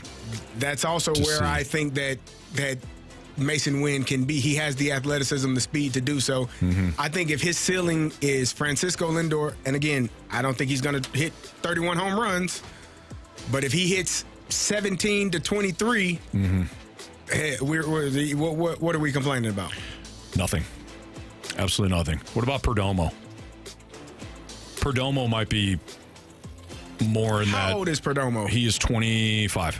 And that's 26. Why, like, Francisco is 31, 32? Yes. So a longer body of work, which is why I gave Francisco as opposed to Perdomo. Yeah, I don't know if he's going to get there. Certainly, I don't think he's going to get there from a power standpoint, and I wonder if he'd get there from a stolen base standpoint. Defensively, Francisco Lindor is really good.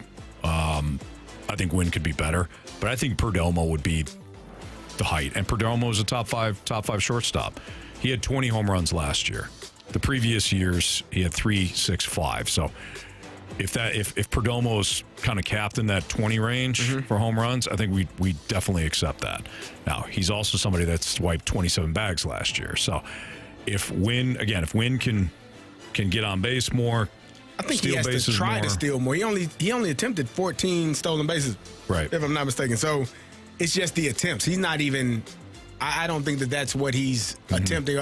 But when you weren't here that day, but we had Ali on. I think they are going to be more aggressive on the base paths this season. That's kind of the feeling that I got when he was speaking, because that is an element of what they have in terms of athleticism that can be an advantage for them. If you get Victor Scott on base and he steals 40 bags, and that's like not even Ricky Henderson would laugh at that. Yeah. But, in today's baseball, that's outstanding. Sure. So I think they will be more aggressive. I think you will see those numbers raise a little bit for all players, Mason Wynn included.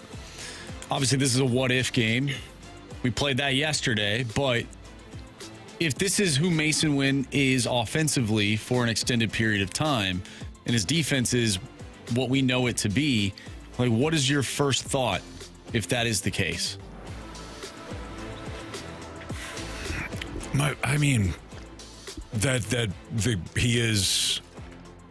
He's probably one of the best, if not the best player on the Cardinals. Like moving forward the next 5 years? If he realizes his potential, you're talking about, like, hits his ceiling in the next 5 years, is that what you're saying? No, I'm saying, like, if his offensive numbers if we don't see like an uptick to the ceiling that we think he can be, and he's just more strictly like defensive minded, where we know what he is defensively, but maybe the offense doesn't necessarily click, like, what comes to mind initially? Okay, so despite what Carey pretends that I say, I think that would still be highly valuable because of the position he plays. Right. So if his offensive numbers don't ever increase beyond, let's just say, what he did 2 years ago, which is an above average hitter. Yeah. You absolutely take that because he plays a premium position in Major League Baseball.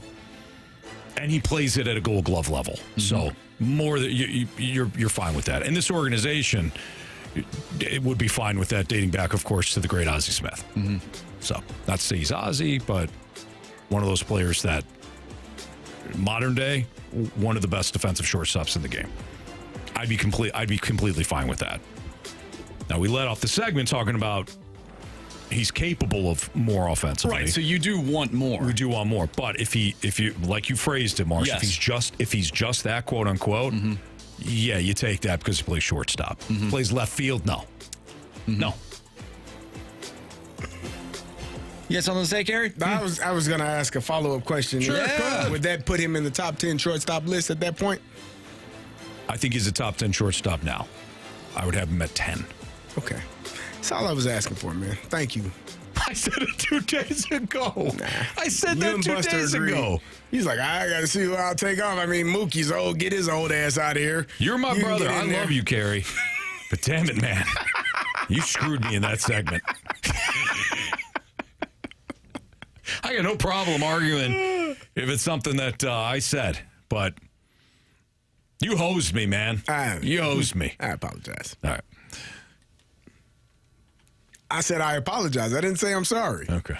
That's true. Feel that way. Mother. Air Covered Service text line is 314-399-9646. Part 1 of the Sports Six Pack is next, so feel free to send in your questions. We'll do 2 Sports Six Packs next.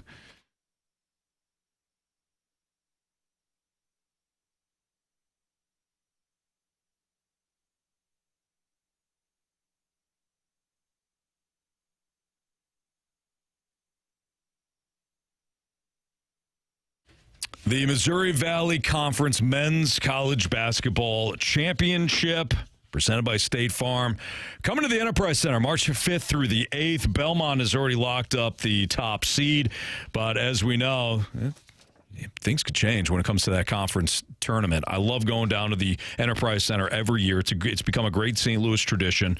The Arch Madness tournament's a lot of fun. It's fun for you as an individual if you're going with buddies. It's also a great time if you've got some young ones within your households. You can bring the family down to the Enterprise Center. In fact, feel free to get the Family Fun Pack presented by us here at 101 ESPN. Includes 4 tickets, 4 sodas, 4 popcorns for $105. Coupons available at archmadness.com.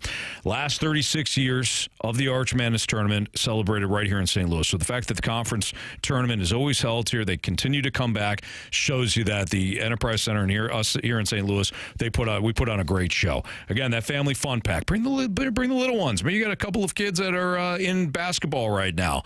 Take them down to the Enterprise Center. Say, hey, look, whoever wins this tournament has an opportunity to go to the NCAA tournament, and who knows, maybe become the next Cinderella team. Family Fun Pack presented by ESPN. 4 tickets, 4 sodas, 4 popcorns, $105. Coupons available at archmadness.com.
It's time for the Fast Lane to answer your sports questions. I want to ask you a bunch of questions, and I want to have them answered immediately. Asking me all these weird questions. Answer the question. Answer the question. Answer me! Refreshed by Urban Chestnut. Urban Chestnut Swickle Light Premium Light Beer. Live your lifestyle, St. Louis.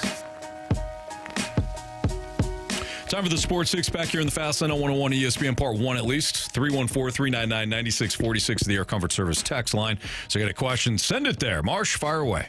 Question number 1.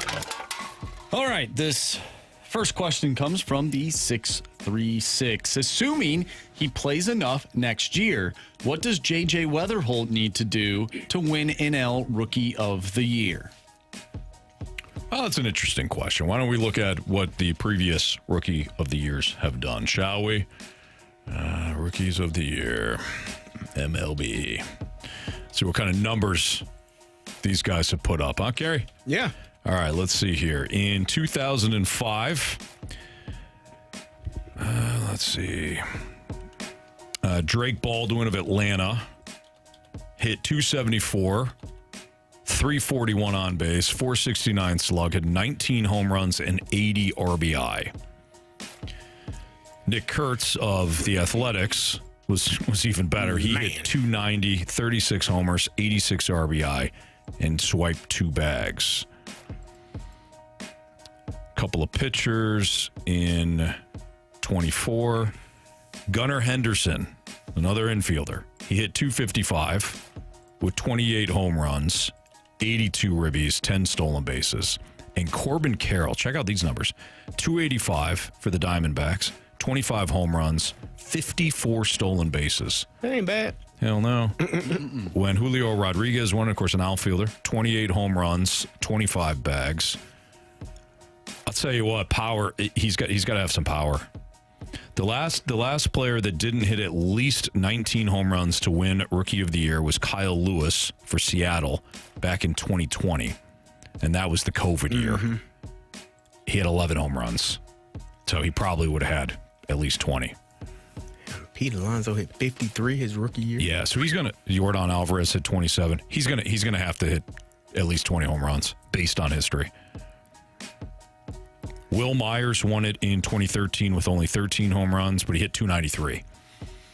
So I think that's right there that you're talking about kind of your baseline. I know, I hear you. Come on, man. I know, but come on, man. But what do we have to go on, right? Bryce Harper, when he won it, he hit 270, hit 22 home runs with 18 stolen bases. Posey, when he won it, 305 he hit, 18 home runs, and drove in 67. You know what? And he wasn't up the entire time either. I'm just going to go. I'm just looking back, man. I just want to go back. You know, way back. Okay. Chuck Knobloch, 1991. 281, 50 RBI, 1 home run, Rookie of the Year. You know what I mean? Okay. Ball used to matter to some people. In 93, Piazza hit 35. Tim Salmon hit 31. I picked the year that I wanted. Raul Mondesi hit 16 in 94. Sandy Alomar, 1990. Batted 290 with 9 home runs. Drove in 66. Yeah, I mean, baseball used to matter, Marshy, in the 90s. I'm sorry that you missed it. Hey, how about Marshy, this? Hey, man, listen. I'm sorry that you missed it. Yeah. I'm sorry that you missed baseball in its purest form. This ain't baseball we're watching, man. Hey. This ain't it. I grew up with baseball. Kerry, what about this? Derek Jeter. Jeter. 10 home runs, 78 driven in, 14 bags. Back when baseball mattered, Hit man. 314. Could J.J. Weatherholt do that? Yeah. Okay. That'd be nice. Now, he'll lose out to the guy who hit 20. But Exactly. Exactly. The guy that batted 256 and had 27 home runs and drove in 88. And like, look at his numbers. Look how powerful he is. I hit the ball every third time I got up to bat. Nobody cares. Shut up, JJ. That's what they'll tell him. Shut your mouth, JJ. You idiot. These guys they have decent averages. Kurtz last year hit 290. Baldwin last year hit 274. 285 for Carroll. 297 for Michael Harris when he won it in 2020. So, hit 290, 20 home runs, steal about 15 bags, drive in 80. That's what he's got to do, based on history. I would have to think it helps that his name is already being thrown out there for some of the people that, that they write for the national media. They think he is already going to win it. I would have to think that helps. I would think so. But again, if we got to go, if we're going off previous winners. For sure. So to your point, okay, how about we do this? Like I'm saying, if it's close and people are like, well, I thought that J.J. Weatherholt was going to win the National League Rookie of the Year. Sure. I'm going to vote for him. If we so look I'm at right. There you go. You're adding the human element here. I like it. Some of the projections for Weatherholt's, a lot of the publications have him hitting 11, 10, 10, 10, 8, 8, 14. One publication does. 11, 9, 11, 12, 7, 8, 12 for stolen bases. Average anywhere from 238 to 254. With those numbers, where's the RBI? 52, 44, 48, 60. With those numbers, he wouldn't win. Based on the projections, with those numbers, he would not win Rookie of the Year. Now, what if he played Gold Glove caliber defense, Anthony? That would certainly help. Would it? Mm-hmm. Okay. That would certainly just help. Checking. Yeah. Not for Rookie of the Year, but it would just help the Cardinals. I understand. I mean, it would help with Rookie of the Year. It would help with both. Okay? Okay. All right. Thank you. You've come along, man. I'm proud of you. I have not. No, don't do that. The whole salary cap thing in baseball, fine. Got me. Okay? Get Gibby on line one. But this whole nonsense, man. You trying to convince everybody that I don't believe in defense, it's criminal, quite frankly. It's criminal what you've done here. I don't like it at all. It upsets me greatly. Question number 2. Oh, I forgot we were in the six-pack. Yeah. Let's put that to the test, Anthony.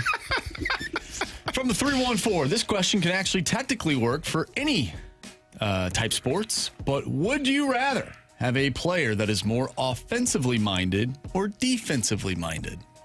For any sport? Marsh? That's what the question says. What position? I said any sport. Anthony, just answer the question. Answer just Anthony the question. Okay. Well, if that player is a shortstop in baseball, I'd rather have them be more defensive-minded. If he's a center fielder, same deal. If he's catcher, same deal. If he's playing left field, no, you better hit some bombs. Okay. You're playing a corner infield or outfield spot, you better have some pop to it. I agree. Okay. We're in agreement. All right, there you go. Up the middle, you better be damn good on the defensive end. Football, that's gonna be tough to say. Well, football, it's a quarterback, obviously. I don't know. It's like, would you rather have Lawrence Taylor or Tom Brady? Yes. Okay. Yeah. Me too. Yep. Answer's yes. Every single Aaron time. Donald or Peyton Manning? Yes. Okay. Yeah. Same. Question number 3. Carey, you might be able to provide some context to this question. From the 618, what do you think about the Steelers being ranked last among NFL teams? That was terrible, man. Carey was looking at that. I was looking at the NFLPA report card came out, and the Pittsburgh Steelers were dead last. And one of the chief complaints they had is you got 53 guys on the active roster. I think there are 10 guys on the practice squad now, 63 men, and you only got 5 stalls. That's not true. That's a problem. It's not true, right, Kerry? No, it's definitely from true, my right? memory, yeah, definitely.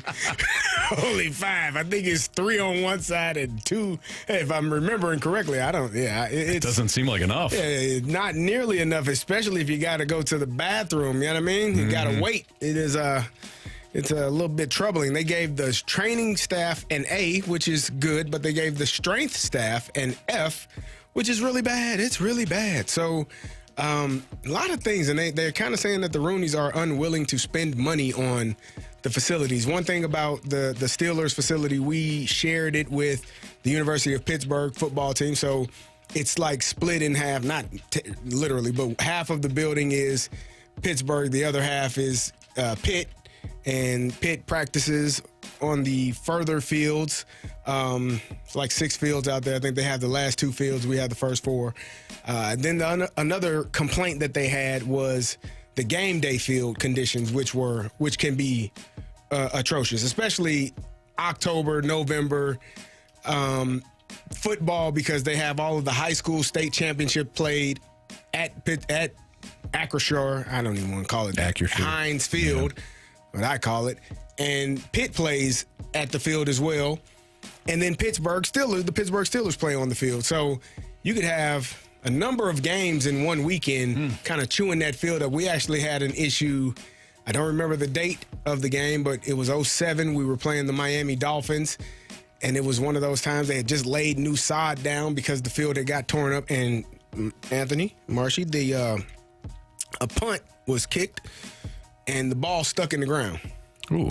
Yeah, it didn't move. Like, the game was a 3-0 victory. And I believe it was on a Monday night. Not great football, if you know what I mean.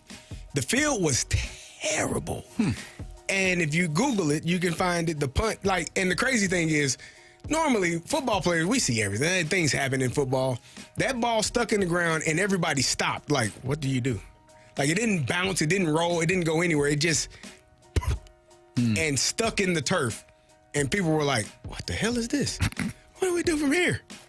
And that field was played probably in between the 30-30. Like, it was messy. It was muddy. My boy Jay Reed kicked the game-winning field goal. We won 3-0. But it was, man, get us the hell out of here, man. That's rough. It was bad. So the fact that they are getting those that report card for the facility and some of the issues that they're having is unfortunate. Hopefully they get it corrected. That would never happen at the Dome. No, they had other issues. Like lighting the turf on fire? Oh, that was a bad thing before the game. Yeah. Yeah. Well, like not having enough runway and one of the opposing players slipping and suing you. It's Reggie Bush, wasn't it? Yeah. I probably should have sued. I told you I got a staph infection at that damn Dome. Yikes. Well, I don't know if it was at the Dome, but played in the game Saturday. Knee hit the turf, started burning. 2 days later, rushed to the hospital for staph. Anthony, it was bad, man. Was that with the Steelers? No, that was in college. Oh. We played our first game of the year here versus Mizzou. We got whooped a lot versus Mizzou. It's for texters. Oh, you all never won. I know we didn't win. Not one of them. I was there for 2 of them. Sorry, Kerry. Yeah, it was bad. But yeah, got my knee pad came up, caught a pass. It was my 10th pass that I caught that day. Yeah. Hit my knee on the ground, and I'm like, oh, that hurts. But not like a normal hurt, like something ain't right. Got to the facility on Tuesday, and the trainer said, hey, let's go to the hospital now. I'm like, what do you mean? Yeah, we're going. He touched my knee, felt it. Oh, yeah, we got to go. Took me to the hospital, and I just remember a needle, probably. It looked like it was about 12 inches. Like it was a large, long needle that they stuck into my knee and started draining some fluid out. It was like orange and bubbly. Oh. And then I just passed out. I don't know if they had given me medicine at that point. Yeah. But I passed out. When I woke up, they had done the surgery. So wow. Yeah, it was bad. I still credit my trainer to this day because he saved my leg and probably my life. Wow. He felt my knee with the back of his hand, and he didn't tell anybody. He literally put me in his car and rushed me to the hospital. Good for him. He's like, let's go. He didn't tell our coaches. He didn't tell the training staff. No one. He just took me to the hospital immediately. Yeah. And probably saved my life. Those infections are awful. Yeah. That's our Dome for you. Yeah, that's right. Yeah. All right, we'll continue our Sports Six Pack with part 2. Keep those questions coming in. 314-399-9646, Air Comfort Service text line. Again, part 2 of the Sports Six Pack next.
I'm Andrew Marsh. It's time for a Sports Center update brought to you by Universal Windows Direct. Blues hockey is back as the Blues take on the Seattle Kraken tonight. We'll have the pregame for you right here on 101 ESPN at 6 o'clock. Puck drop tonight against the Kraken is at 7. We talked earlier today with Chris Kerber. If you missed that conversation or anything from today's show, make sure you go to 101ESPN.com or check out the free Dobbs Tire and Auto Center's 101 ESPN mobile app. Just head to the podcast page and you will find all of our interviews and all of our shows there. And it's all brought to you by the Schaefer Door Company. We have part 2 of our Sports Six-Pack coming up next, so get your questions into the Air Comfort Service text line, 314-399-9646. We will answer your questions next. I'm Andrew Marsh, and the Sports Center update is brought to you by Universal Windows Direct.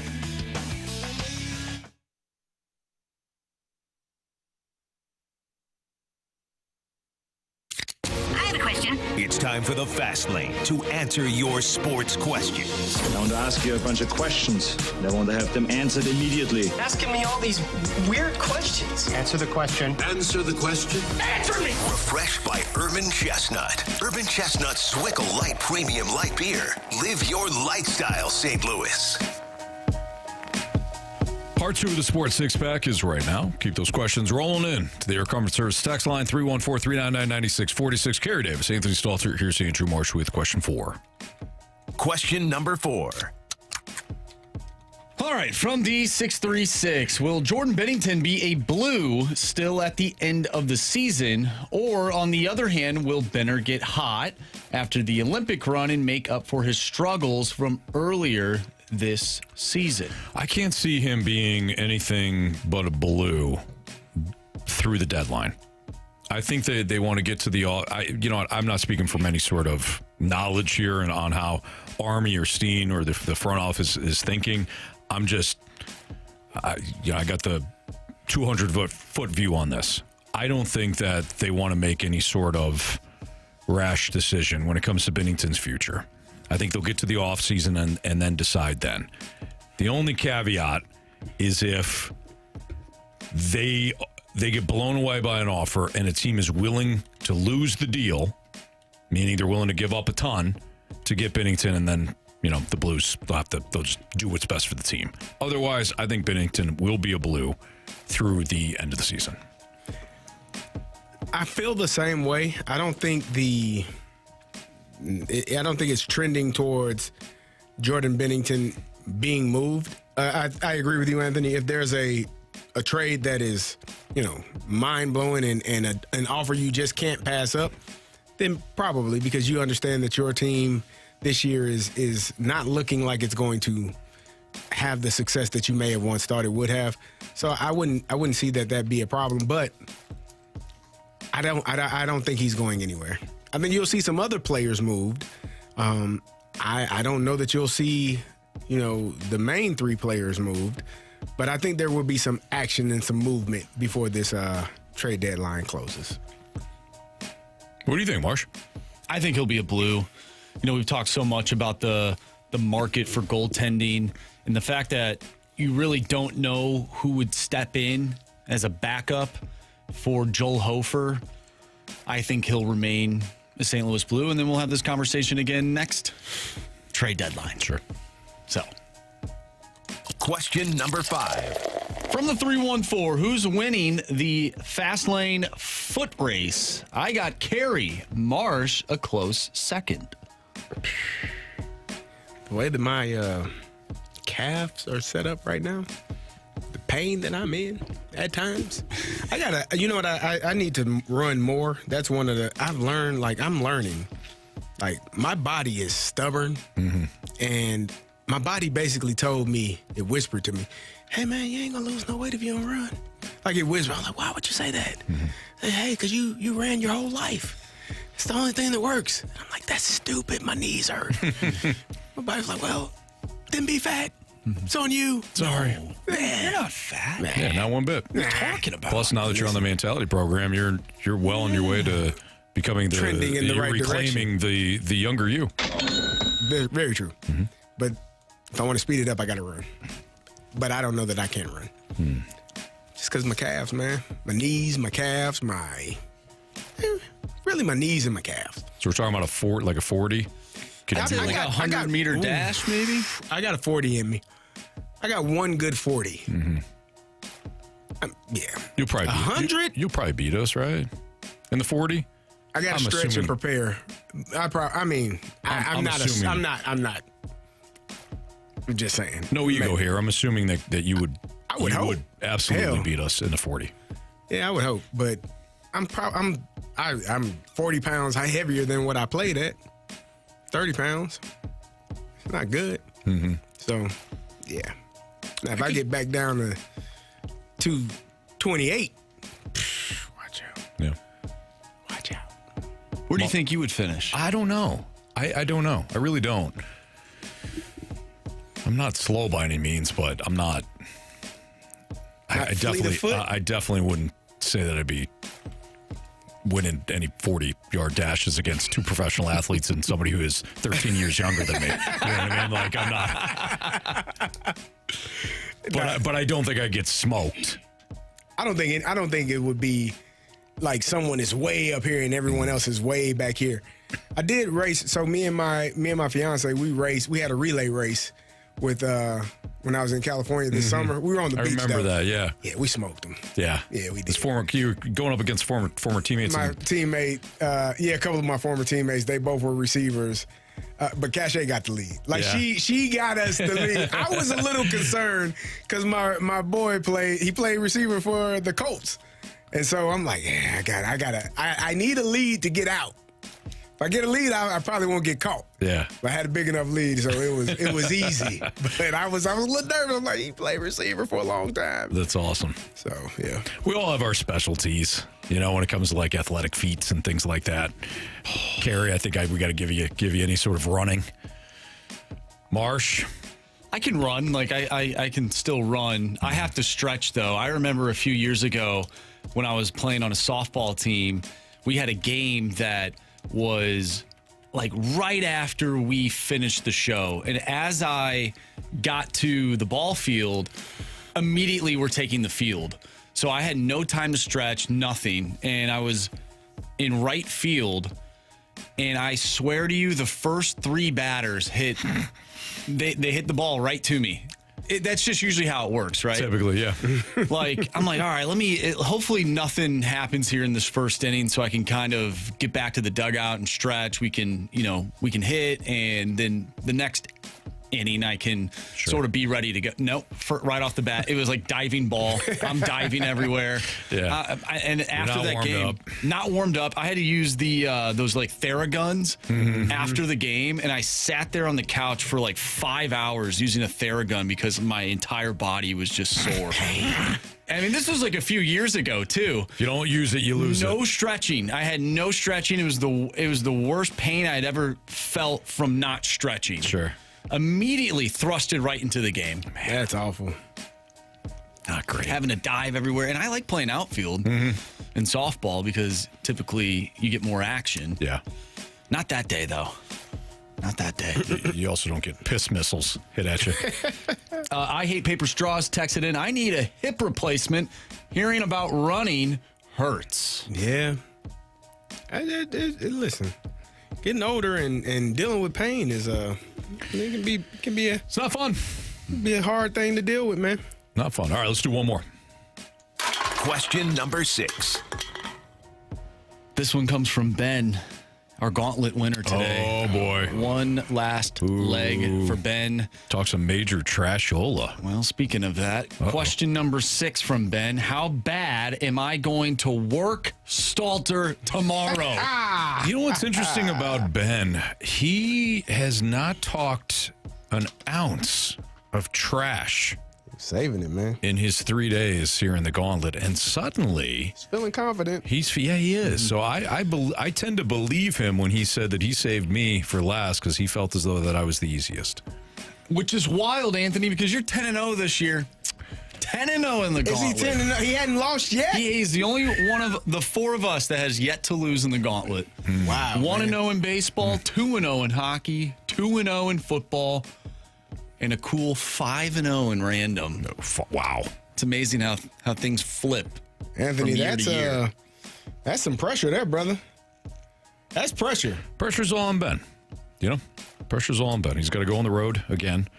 It's difficult to win on the road 4 straight times. You know, I've had an opportunity to study the film 3 times now. Oh, okay. And yeah. I don't know what the hell I'm talking about then. Look, I'm not overconfident. I don't even know if I am confident, period. But we'll give it a go tomorrow. I wish you the best, man. Thank you. You got to save us. Hey. Yeah, calling the righty in. Yeah, bring in the save. And you know I got a good arm. So yeah, should be hell all right. yeah. Yep. What we learned, 3 stars of the day next on 101 ESPN.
Well, if you missed anything from today's show, you can always download the podcast, available at 101ESPN.com or on the 101 app, which is powered by Dobbs Tire and Auto Centers. All the podcasts brought to you by Schaefer Door Company. Trying to find out what everybody learned today. Kerry, what'd you learn?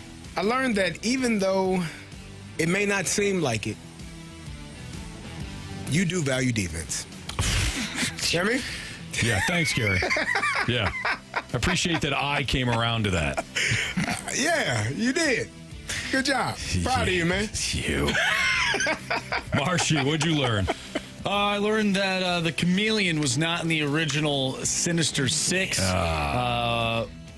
I go back and think about it, my thought process went to Spider-Man, the animated series, which was my favorite show growing up, and he was a part of that group, which was not the Sinister Six. I believe they were called something else, like the Insidious Six. So that's where my confusion was. But I don't know.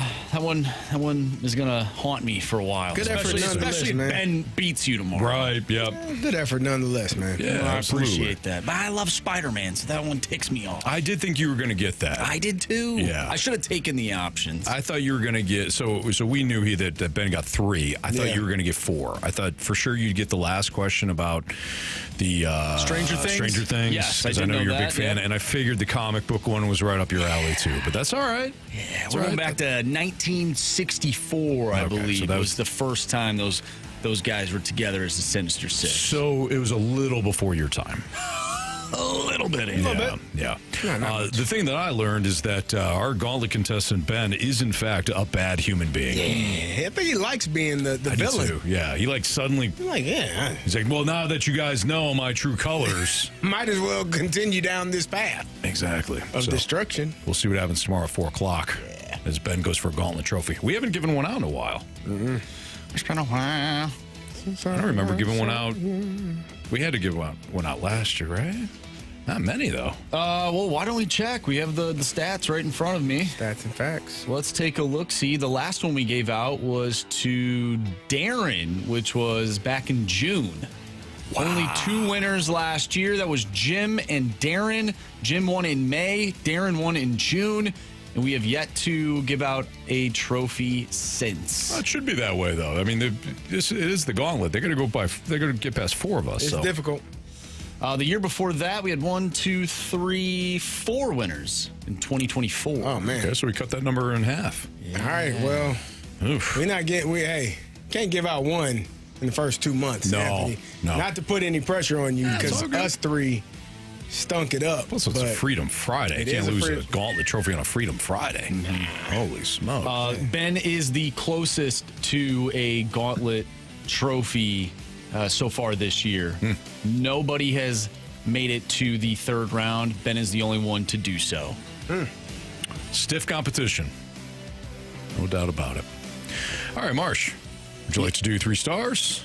Or do you want to do some criticism and compliments? Steelers' choice. Let's do some criticisms and compliments. The 314 says, great show as usual, guys. Thank you, 314. Appreciate you. Curbstomp says, another great show, boys. What I learned is that defense matters. Yeah, absolutely. Defense wins championships. No question about it. 314, Anthony, your fan base has you. Just remember how tall the arch is and what the longest river is in the United States. Yes, thank you. Absolutely. That, of course, would be the Missouri? Mississippi. I don't know. Is that a question you had? Maybe. Come on, Anthony. Your fan base is trying to back you up. You don't even know how long it's from the United States. Well, I'm sorry. I don't. Okay? Look, I don't walk into a school and say, you don't know who won the 1998 Super Bowl, like I do. You know what I mean? Walking around laughing at everybody for all the sports stuff that they don't know. Broncos? Yes, correct. Yeah. It's the Missouri River. Of course, it's the Missouri River. That's what I said. That's what I said, and you talked me into Mississippi. I didn't know. Oh. I didn't talk you into anything. I said Missouri. He's like, yeah, the Missouri River, of course. Who doesn't know that? Yeah. Everyone knows now. Mm-hmm. Look at you guys. Look at us. 3 stars? Sure. It's time for the Fast Lane's 3 stars of the day, presented by Circus Sports. No bet fees ever with the world's largest sports book, now at your fingertips in Illinois and Missouri. All right, our 3 stars of the day consist of my favorite phrases of the day. Oh, I like this. I like the themes lately, Marsh. Yes. All right, our 3rd star of the day goes out to the phrase, love yours. Yeah.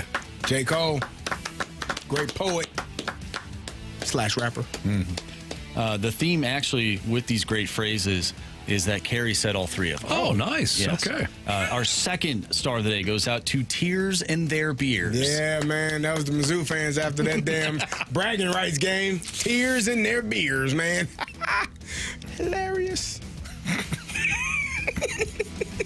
Our 1st star of the day, and now that I think about it, maybe you said this, Anthony. You'll have to clear this up. 1st star of the day goes out to Throw Gas, Miss Bats. Nah, that was me, too. That was you, okay. I thought that was me. I think I said that. Did you? I'm pretty sure I did.